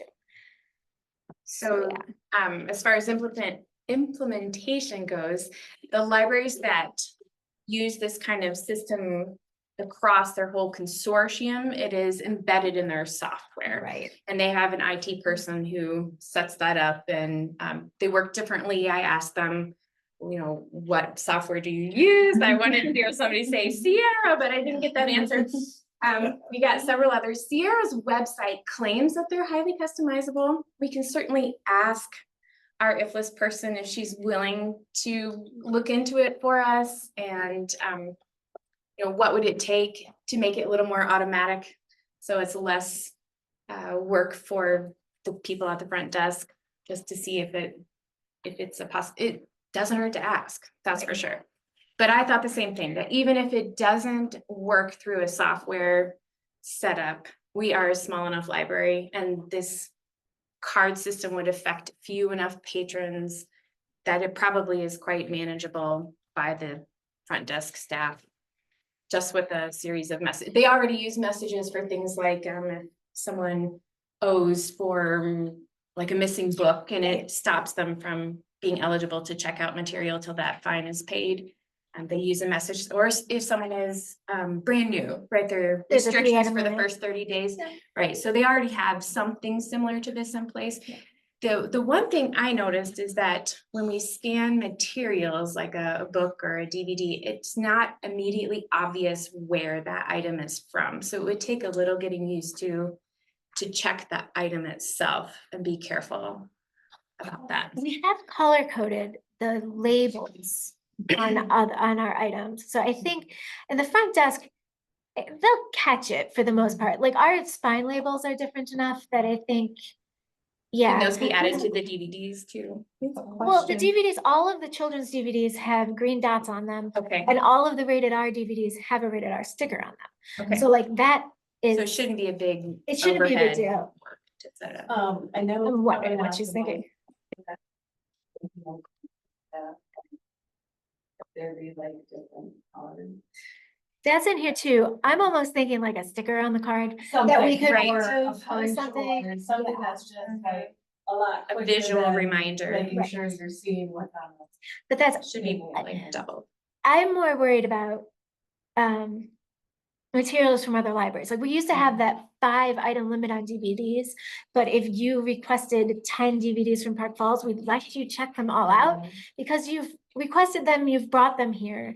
So, and with no mechanism to stop a child from requesting an adult book from another library, if it comes in on hold. And again, we can catch that. Like, I'm not saying that we can't, I'm just saying that we'd need to address that somewhere in here too. Oh, yeah, Like, that's already in this here, is- because they yeah. said this has to do only with the physical materials in our building. Well, but in other libraries in the system too. So like, there's not a loophole that they could check out. We just have to make sure parents know when they apply for that card, that that level refers to our building itself. Okay. So if my And it daughter wouldn't logged necessarily- online to check out 50 Shades of Grey, too bad, so sad, she gets it, but if I said no here, she doesn't get a local But copy. you want us to stop her if she requests it from Right. Claire. That would be ideal. That's what I'm But- talking But about. the way it's presented here, Right. it It wouldn't, wouldn't be on your. it would be on your would be an shoulders. exception. It would be an exception. Okay. That's how I read it. Correct me if I'm wrong, Right. Jenny, is how I read it. Right, and obviously, if a librarian would catch something like that, Right. the parents requesting this card would. Say thank you. appreciate it. But it wouldn't be expected. Okay. But aren't There's you no- also saying that Moore and Libby allow you to set parental controls Yes, already? they So do. maybe we could even do a reminder on whatever we have when a parent signs off on one of these cards, that just so you're aware, you can also deal with this on Moore and Libby. Exactly, So that it doesn't fall on our local librarian. right. I appreciate that they would attempt to Right. to honor the parents' requests and whatnot. Mhm. Do we require a parent's signature in order for a minor to get a card? 1000%. So just from a legal standpoint, I feel real comfortable with this kind of approach. Because if I, as a parent, can say, Junior, you're not getting a card. I don't trust you. I don't, whatever the bizarre reason. So this is something granting that child as a library patron greater rights than what I could prevent them from getting. So it strikes me that on a legal level, I'm not a constitutional lawyer, but it strikes me that that's a significant point. If a parent can say no card, then it would certainly seem to make sense that a parent can say, I've reconsidered, I'll give you, I'll say have it for a card with limited privileges. I don't see anything wrong with this. Yeah. Like I said, we'll already do this. for you. Sure. And I think that we need to work out some of the nuts and bolts, but like Mhm. yeah, I mean, we've done this for kids in the past. It's gone the other way in the past. We had a young man who was 14 whose parents wanted him to be able to check out R-rated movies. But we allow that to happen and we put a note on his account. He gets to check out whatever he wants. The parent said that. So I mean, yeah. Yeah. I have I'll a let you question finish your about- implementation, because then, do you want to finish your implementation before we talk more, Jenny, or? Sure. I'm sorry, Yeah. Galen, I didn't mean to interrupt you. Now let's finish everything before, Okay. yeah, I'll wait in. Okay, so under implementation, obviously, I would love for the software to be able to handle this, but I recognize that without it being a system-wide process, it might be more difficult, but there may be a little tweak that they can offer us that would help. An alternative to customizing Sarah would be to use the message app option, which the librarians are already familiar with, to alert staff to the access level of the minor child. And the library staff would ensure the items for checkout comply with the parent chosen access level. We're asking library staff to just be a little more alert for us. The library could use card colors or some other visual clue to help avoid mistakes and confusion. That would be the sticker or a permanent marker or a punch in the card with a star or whatever that would help be a visual reminder. Then as far as timing and methods of rollout, I think we should promote this, advertise ahead of time if we decide to implement it. This is a good faith gesture to parents and grandparents in our community that it's like we're saying, we heard your concerns. Look what we're offering you. Come back to the library and love it. It's really what I want them to do. We can offer new cards to all parents and kids, including the existing card holders, especially if we're going to switch colors or something. We need to let current card holders know that this is an option. In addition, when cards come up at renewal, at least for the first year or so, I think we should remind parents that we have 3 options and ask if they want to consider one of those, because they might not have gotten the memo and they just weren't in the library in the last couple months and they missed all the information, and maybe they're ready to move their child up to a different level. That's a good time to offer. Alternatively, one of these libraries in our packet here, they just made all kids' cards void, and they started off with a fresh start. Thinking that's an option, but it seems a little drastic. So that is an option out there. So there it is. And the second page there is mostly for your information. It details a few facets of this kind of option from the different libraries mentioned. The highlights, it just means I talked to people on the phone there and they were really helpful. I have some insight from them if you're interested, and a couple of quotes at the end. I was surprised to see this many libraries actually offered this kind of concept. That was my question. What would be your estimate of how many other libraries are doing this? Is it more of a trend that's starting more and more now, or is it? It is a newer trend. I'd say most of these are within the last couple of years. Some, though, have been in place for quite some time already, 10 years or more. And although I did mention a couple specific in Louisiana and one in Idaho, those states have just redone their library law. So it's really the entire state that is offering something like this, not just individual libraries. Can I ask a question? I said, I'm not supposed to, but when I. You may ask a question. I don't know if I can answer you. You're talking about Idaho, Louisiana. Did you call Ashland Library? Did you call over this way at Warsaw or anybody else within Wisconsin if they have this? I did not go on a hunt and just call libraries all over to ask them, do you do this? I looked online for information about any libraries, and whatever popped up, I followed through on them. Okay, that's all I'm gonna take from the audience right now. You're fine to write down any further questions. I personally am kind of really excited about this from the sense of, I know the library already offers this ability to parents, but as it presently stands, it takes parents making a proactive request with, and I'll admit, I was one of those people, I remember when all these initial challenges were going on and I wasn't a board member, I remember I asked Jody, I'm like, my kid can't check this out anyways, what's the problem? She goes, well, yeah, they can. I'm like, what? Like, and I didn't know that, my own daughter had a card, I didn't know that. So I like it, because we keep saying it's on the parents, and I like that, it's on the parents.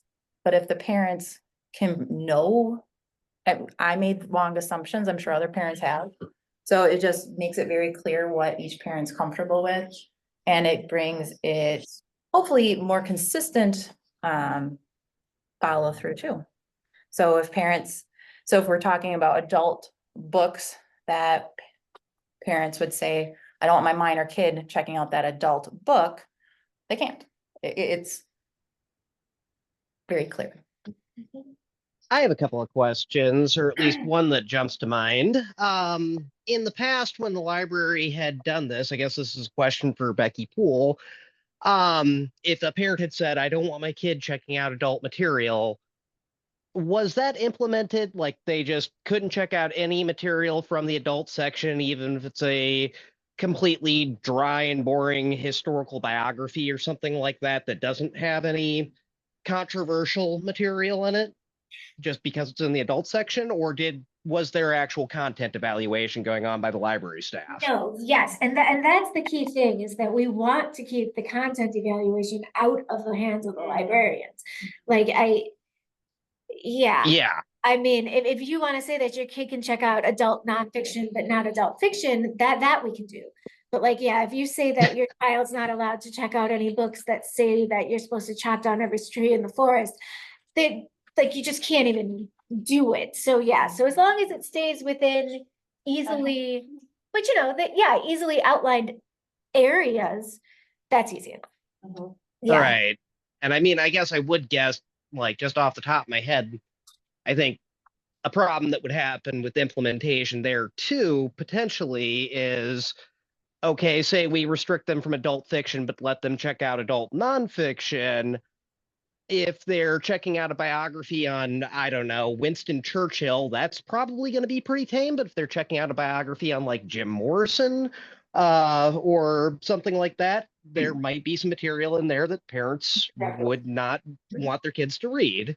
Like I can see this being difficult for implementation without getting into a content issue, but yeah. And the first sign that happens, then parents know what's in those sections. And then they have the ability to come in and say, okay, I guess Bobby really can't have access to adult nonfiction. And if he really wants to check out that Jim Morrison book, mom comes in and checks out the Jim Morrison book and puts it in Bobby's hands. Yep. So like, I mean, I don't know that we need to overcomplicate this. Like there isn't explicit material in the children's collection. This isn't asking us to update our collection development policy or to change spending habits or anything. It's just to say that we want the ability to say that my 7-year-old can't check out YA or adult materials.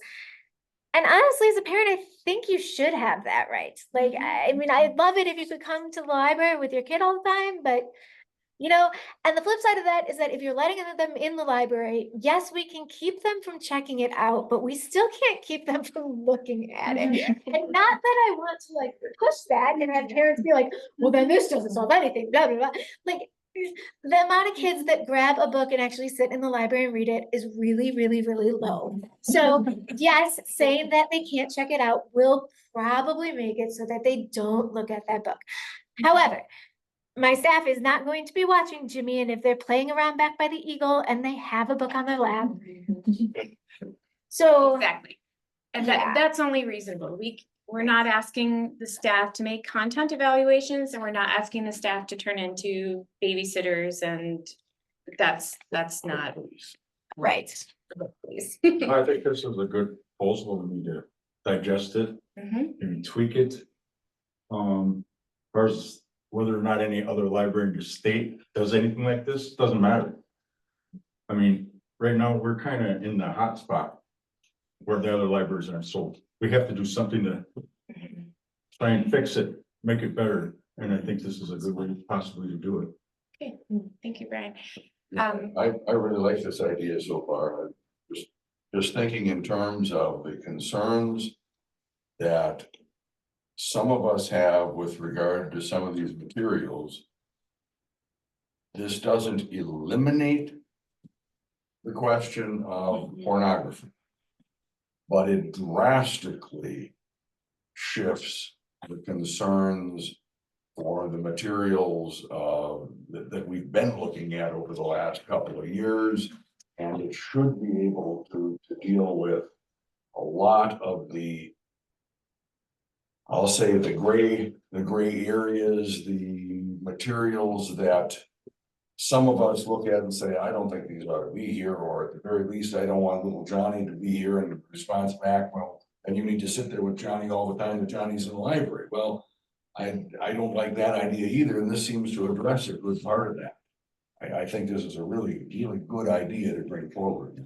Thank you for the reference. You're welcome. I agree with Brian. We obviously got to think about this, and I suspect that this will do a part of what you were, if we adopt anything like this, this will probably do a part of what you were hinting at last month. I'm really hoping it will settle some of the angst over challenged books and let everybody take a deep breath and say, okay, we can manage. Well, first of all, thank you for all the research you did and everything. And like for the city, if I'm trying to write a grant, which you. I don't think there'd be much, there would be much expense. Are you making new cards then? What would the I'm a cost? little concerned about the cost of all the new cards, but I'm thinking that we can figure something out with using existing cards and stickers Like and shatter or You something. could do something for Yeah. implementation where you could kind of market more. Is that gonna, are you maybe charging the library more too? to No. Provide this service? You know, I'm No, thinking of the dollars. this is either gonna tell me that they can do it and they're gonna do it, or they're gonna tell me that they can't do it. Or they're gonna say, you can already do this, this is how. And as I sit here, I'm like, we have a list of different types of cards, and so I'm wondering if. So just let me talk to IFLS and find out, but I mean. Yeah, I don't think that it would. Unless you guys really make me buy bright yellow cards, the cost shouldn't be. What do cards kind of run? I mean, like a buck a piece, More than that, I know. Do you print them right here on site? No, we order them. Okay. If you had like the 3 levels on the back of the card, or like somewhere on the front of the card, like level 1, like for parents to remember. And they graduate, you get a new stamp? Yeah, there you go. And like maybe it's pages, so they don't forget, because sometimes your parents forget. I did just buy 500 new cards. You guys are really freaking me out. We do the card order. Yeah, yeah, so like, I mean. That my kid's gonna scrape off? But I'm thinking a sticker, I really am, just like a sticker with a piece of really nice tape that we can actually take off, so that when they turn 18, we can just rip off all the stickers, And like, if they choose to yeah. pull it off themselves, we could have something in their Sierra account that alerts us that, hey, this is supposed to have a sticker on it. Oh, I think we need a note or some sort of, like, there's no way that this doesn't exist in Sierra regardless of what we do with the cards. So Okay. either a note or it's a different type of card or something. So yeah, All right, so then my request for next meeting is that we put this back on the agenda with discussion action as an option, but if we're not ready to act, then we just keep talking about it and bring it back again the following time.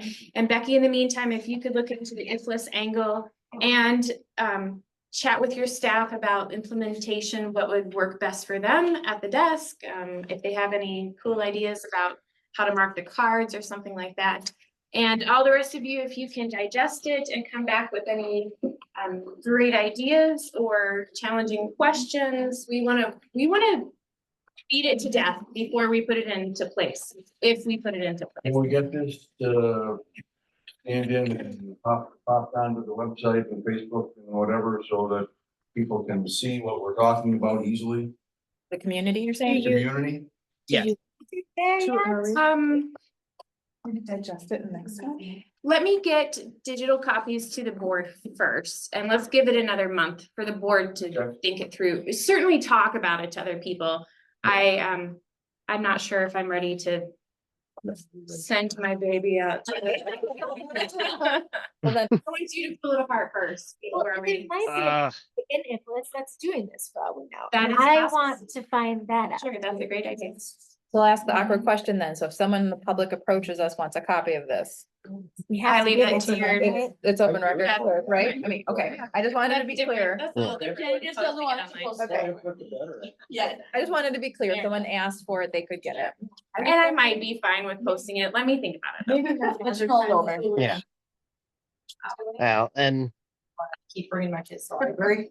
If there's ever a chance for parents to give thoughts on this, that'd be cool. I don't know if there is, but one.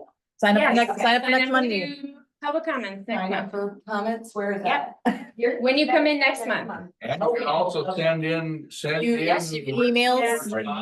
Comments. Okay. Now you gotta come Speaking in. of emails, please get your Yeah, I yes, send your emails to Becky. It's okay, guys. 2 of you did it, so no shame to the rest of you. You want it? All emailed or you right. want it- and I guess Unless we have further comments or questions that are pertinent for right this minute, I'm ready to set this aside and move on to budget. I Alright. just wanted to add really quickly that, yes, if we could please make sure that this packet of materials gets emailed out to, I think it might work best to, well, yeah, emailed out to all board members, since I'm guessing from context clues over here what all is in this packet that is being discussed. But yeah, otherwise, no, thank you for the time and effort that you put into this. This is, as much as I'm a little bit skeptical just because I really don't like secret things, this is seeming like a pretty reasonable plan, I'm gonna use one of your just 9 for lives my opinion. to find out. Wanna go- All right. Let's go. Budget, let's move things along. Yes, ma'am. Yep. Formalize. Yeah. We'll make people feel safe, more comfortable. Effort. Whoa, all right. We're just gonna prove this because nobody cares, right? Yeah. Jenny was the center of attention, I guess. No one cares about the budget. But I think we've been here.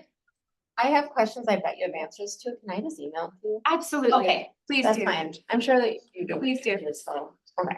If you can, try to use the new email. Oh, yeah. Hey. I'm doing my best. This is probably a real good time to remind everybody not to get in detailed, multi-person conversations. Yes. Without a ruling. No forum. ruling for I was just gonna Also- email Jenny. I know, Bruce. Okay. I have never hit reply all, okay? Also, I. one last thing, sorry for the belated thought here, just to drag us back to the last agenda item. I would also be curious if you had any like written records of conversations that you had with attorneys about this, or just like who were the lawyers that you spoke with about this. Yeah, I think that would be pertinent information as well, but and if we could get that to board members, I'd appreciate that. And we can certainly tweak the idea and submit it to our city attorney before we made any final decisions. We probably should just have him Sure. read it. Just so that we can say we had him read it. Oh, absolutely. I'm not worried about it. Yeah. Yeah.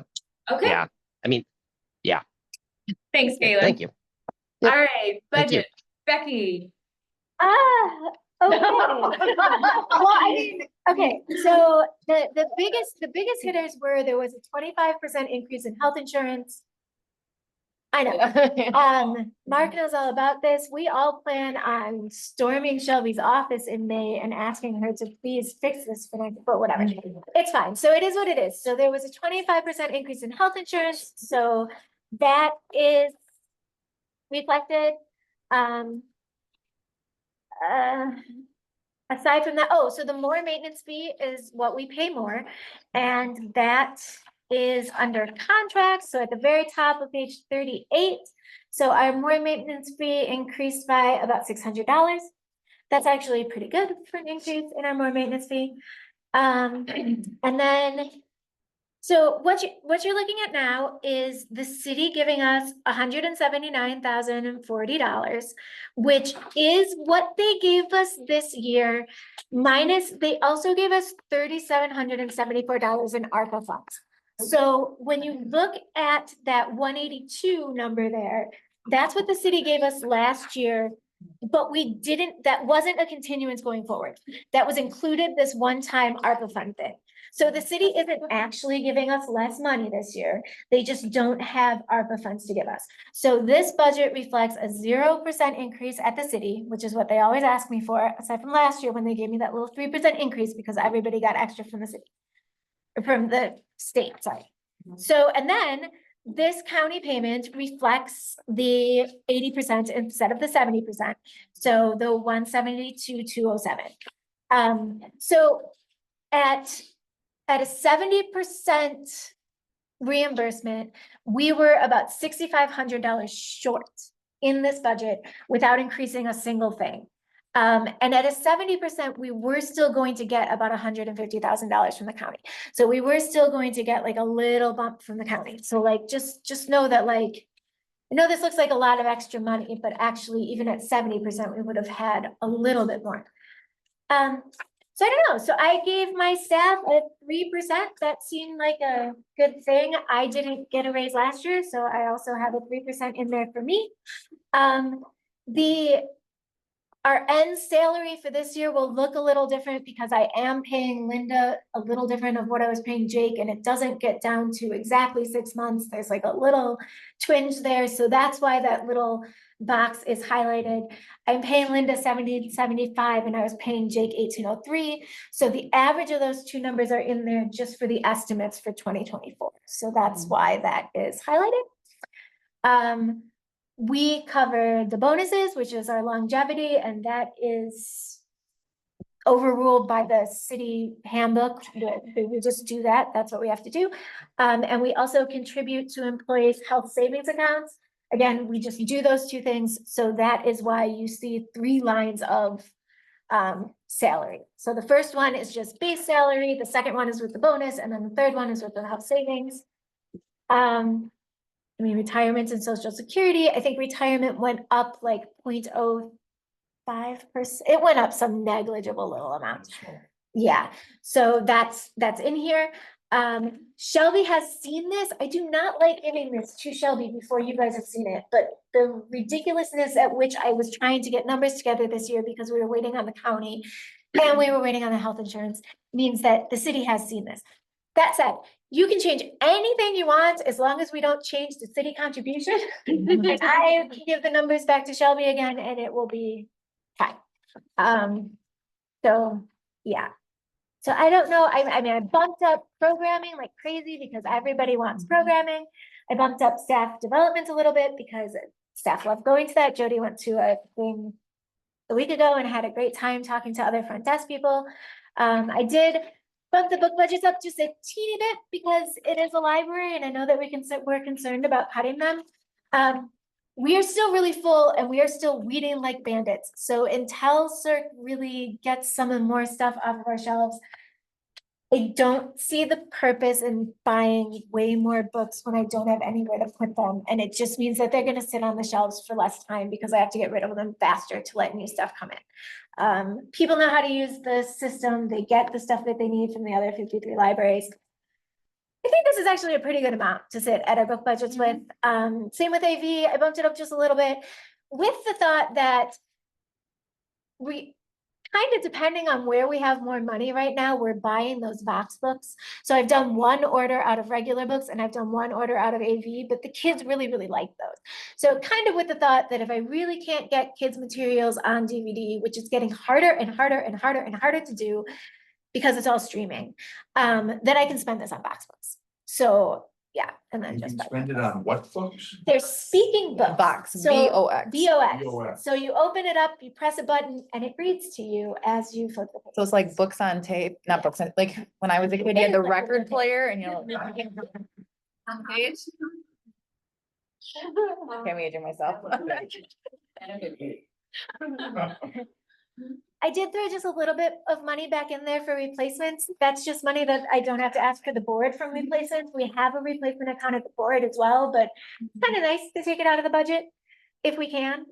Yeah, I don't I know. have just one question, Becky. Yeah. Is there anything that we should put in that building project line that isn't related to all of the renovation, make it beautiful, but something like replacing the front door with something that is assisted opening because it's really hard for people to open that door or something like that. Do we need to put money in that line? There's a grant opportunity that fixed someone's front door a year ago, so I'm pretty confident that I can actually get $10,000 to fix the front door. So, That would be a big. yeah, and I feel like, yeah. And I guess I don't think that we need to. We can. I mean, we have the board funds set aside at the board level as it is, so if we really wanted to spend something. But honestly, I'm talking to IFLS and we're all looking for grants. John Thompson is pretty confident that I'm not gonna find a grant that's gonna cover the whole thing, which is really disappointing. But I think we're gonna have to do a capital campaign, Oh, what campaign? a capital campaign. Oh, thank you. And I'm not ready to present that yet, with everything else that's fine. But I think we're okay not putting anything in the building project line for this year.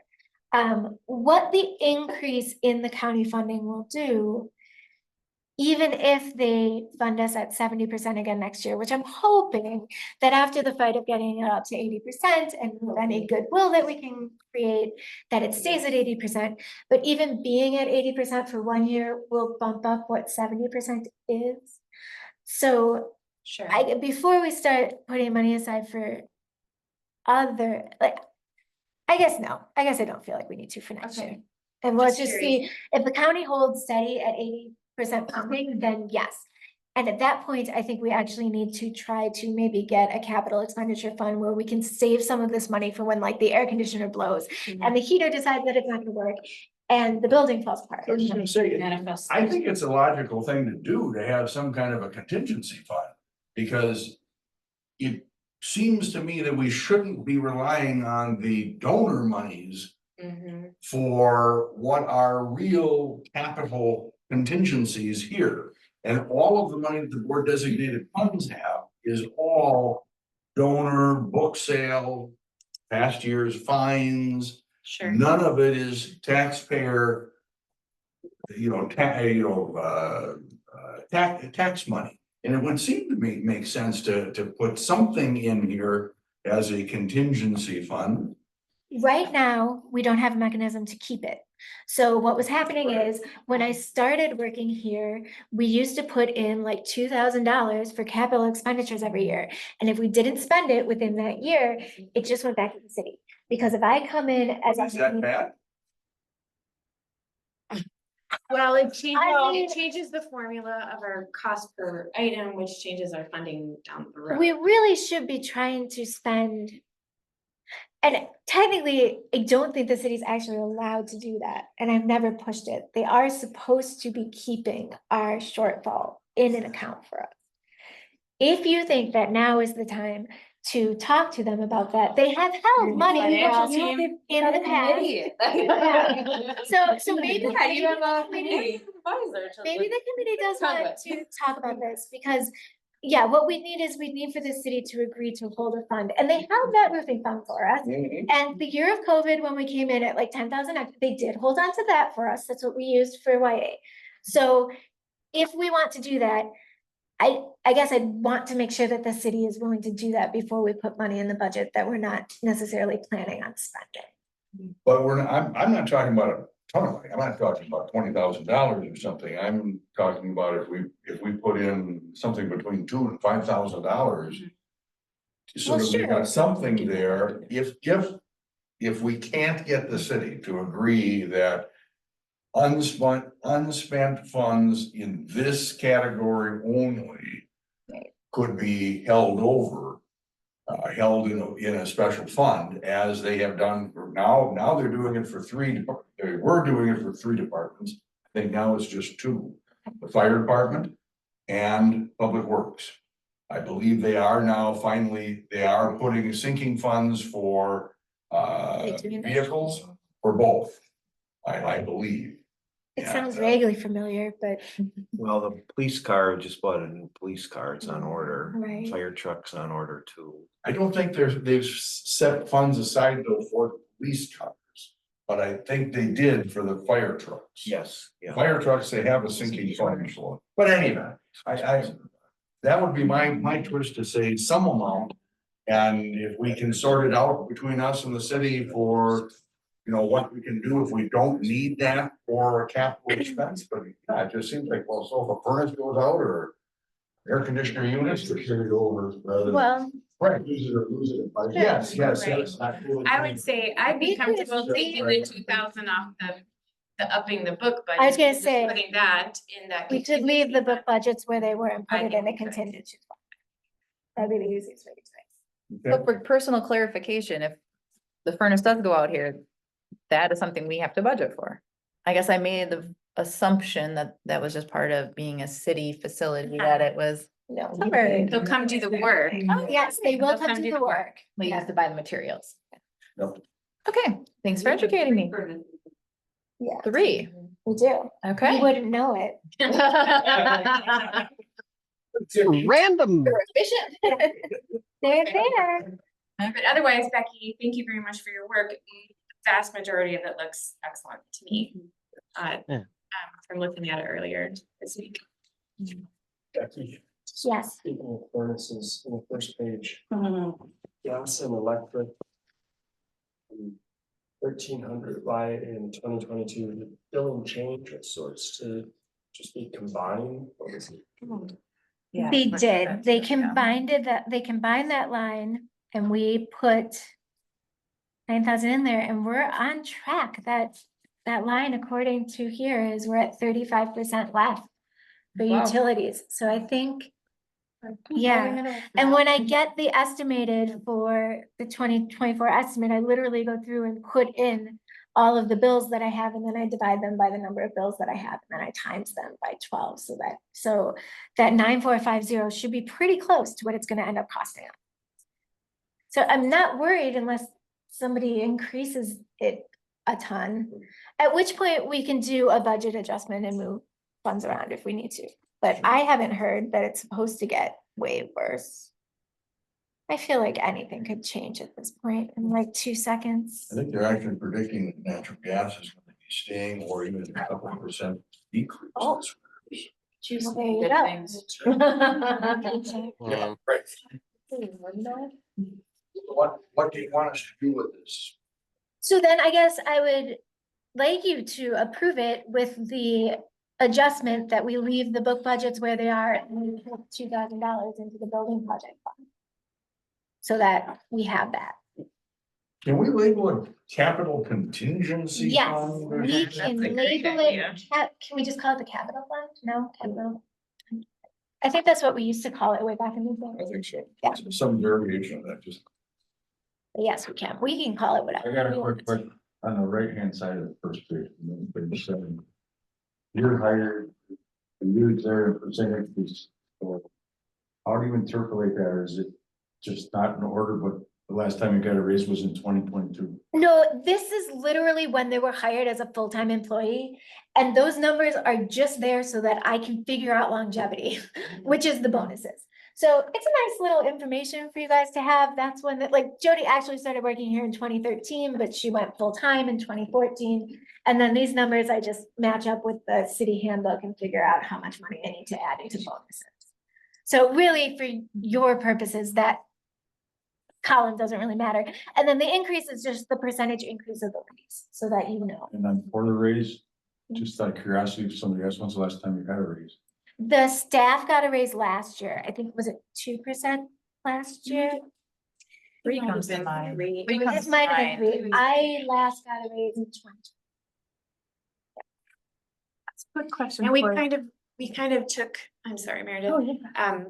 Took salaries and made a significant bump of a lot of them. And was that 2023 that we did that? Maybe 2022? 2022, I think. Yeah. 2022, because they were considerably low. So we increased them more than a percentage. We just kind of brought them all to an even spot. And since then, we've been just doing percentage increases. Right. Meredith. On the second page where it says property services, I was wondering, it went from 500, but no, technical services, 200, 0, 0, and then 1,000. So since we got extra money from the county, I would really like to replace a couple computers in here and maybe get some nicer newer laptops. So that's what I was thinking. Yeah, I didn't know Yeah. what it entailed. Thank you. That sounds good. So.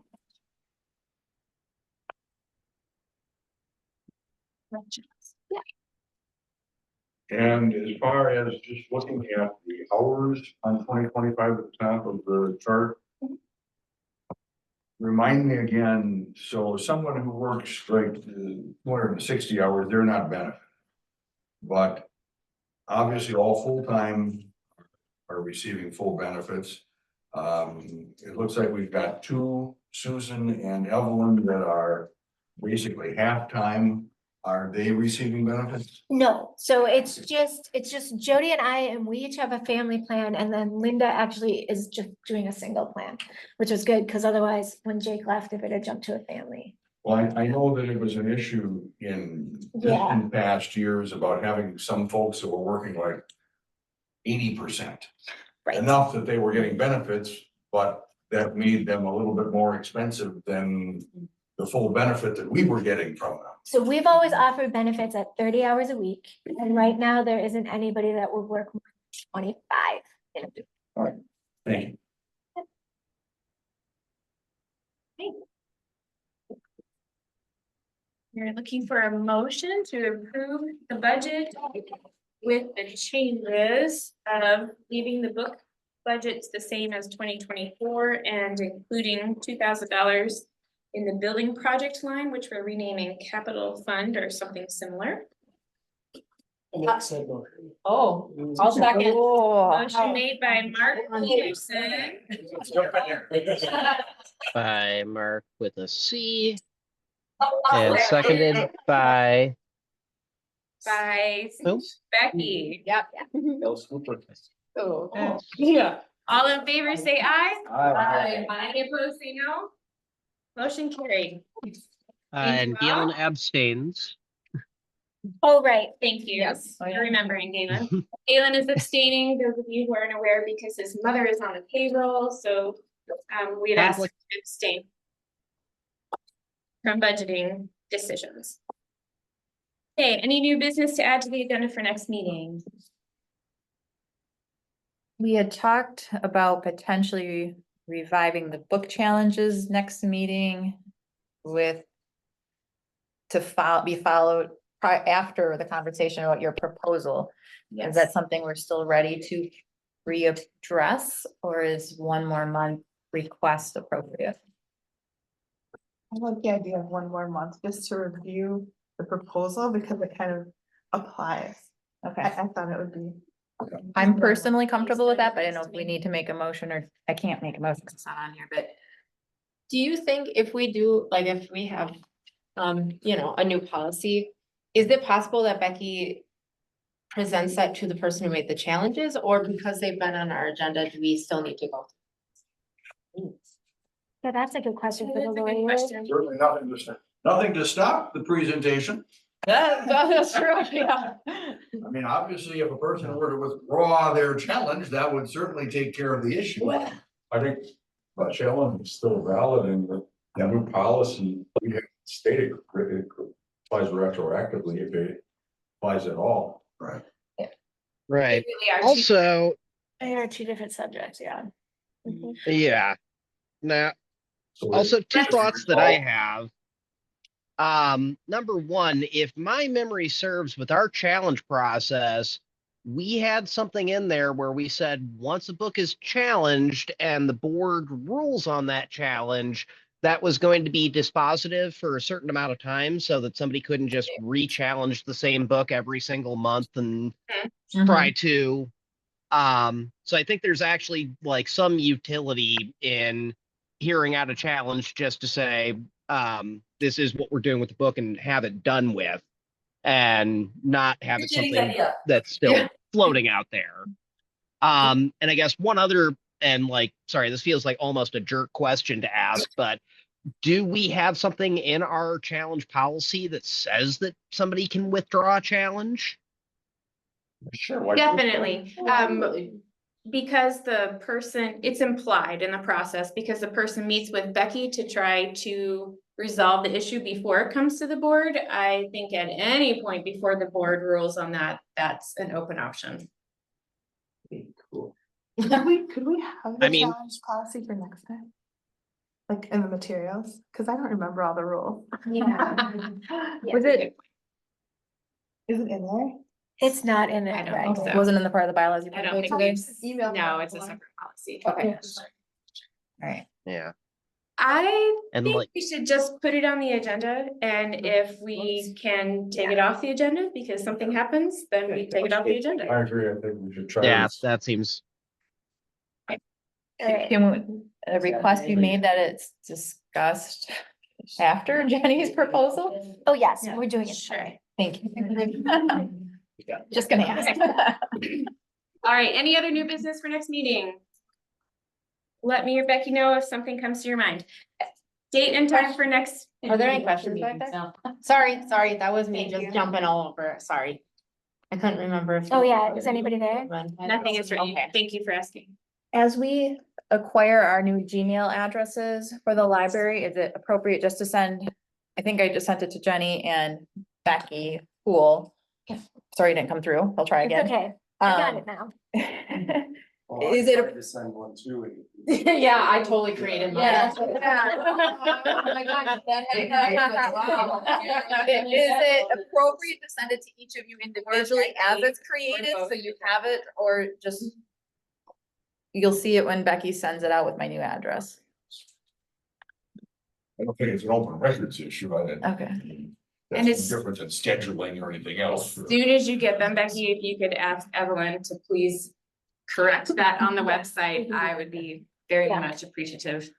Yeah, we were, You I getting fan thought that we'd have like maybe a batch of like 5 and then I could just send her in there once, but it didn't happen. So we'll, I get it. Come on, people, you can do this. All right, date and time for next meeting. Obviously, we're not gonna meet on Thanksgiving Day. Oh, thank you. so the 21st? That is the Thursday before, I That's the assume. Thursday before. That works for me. All right. Day before deer hunting season, you guys. Well, that means we have to go to bed early, right? So I think we finish can it do up it. quick. Okay. All right, we can do it. 5:30 in the community room, I assume. Hey, I'm looking for a motion to adjourn. I would love to give you that motion. You're fighting over him. Thank you, online people. Okay, Galen, I'm officially taking that as a motion made by Brittany and a second by Meredith. All in favor, Okay. please say aye. Aye. Any opposed? Motion carried. Meeting is adjourned. You'll be part of. have a good night. Good night, Galen. Thank you all for enduring a long meeting.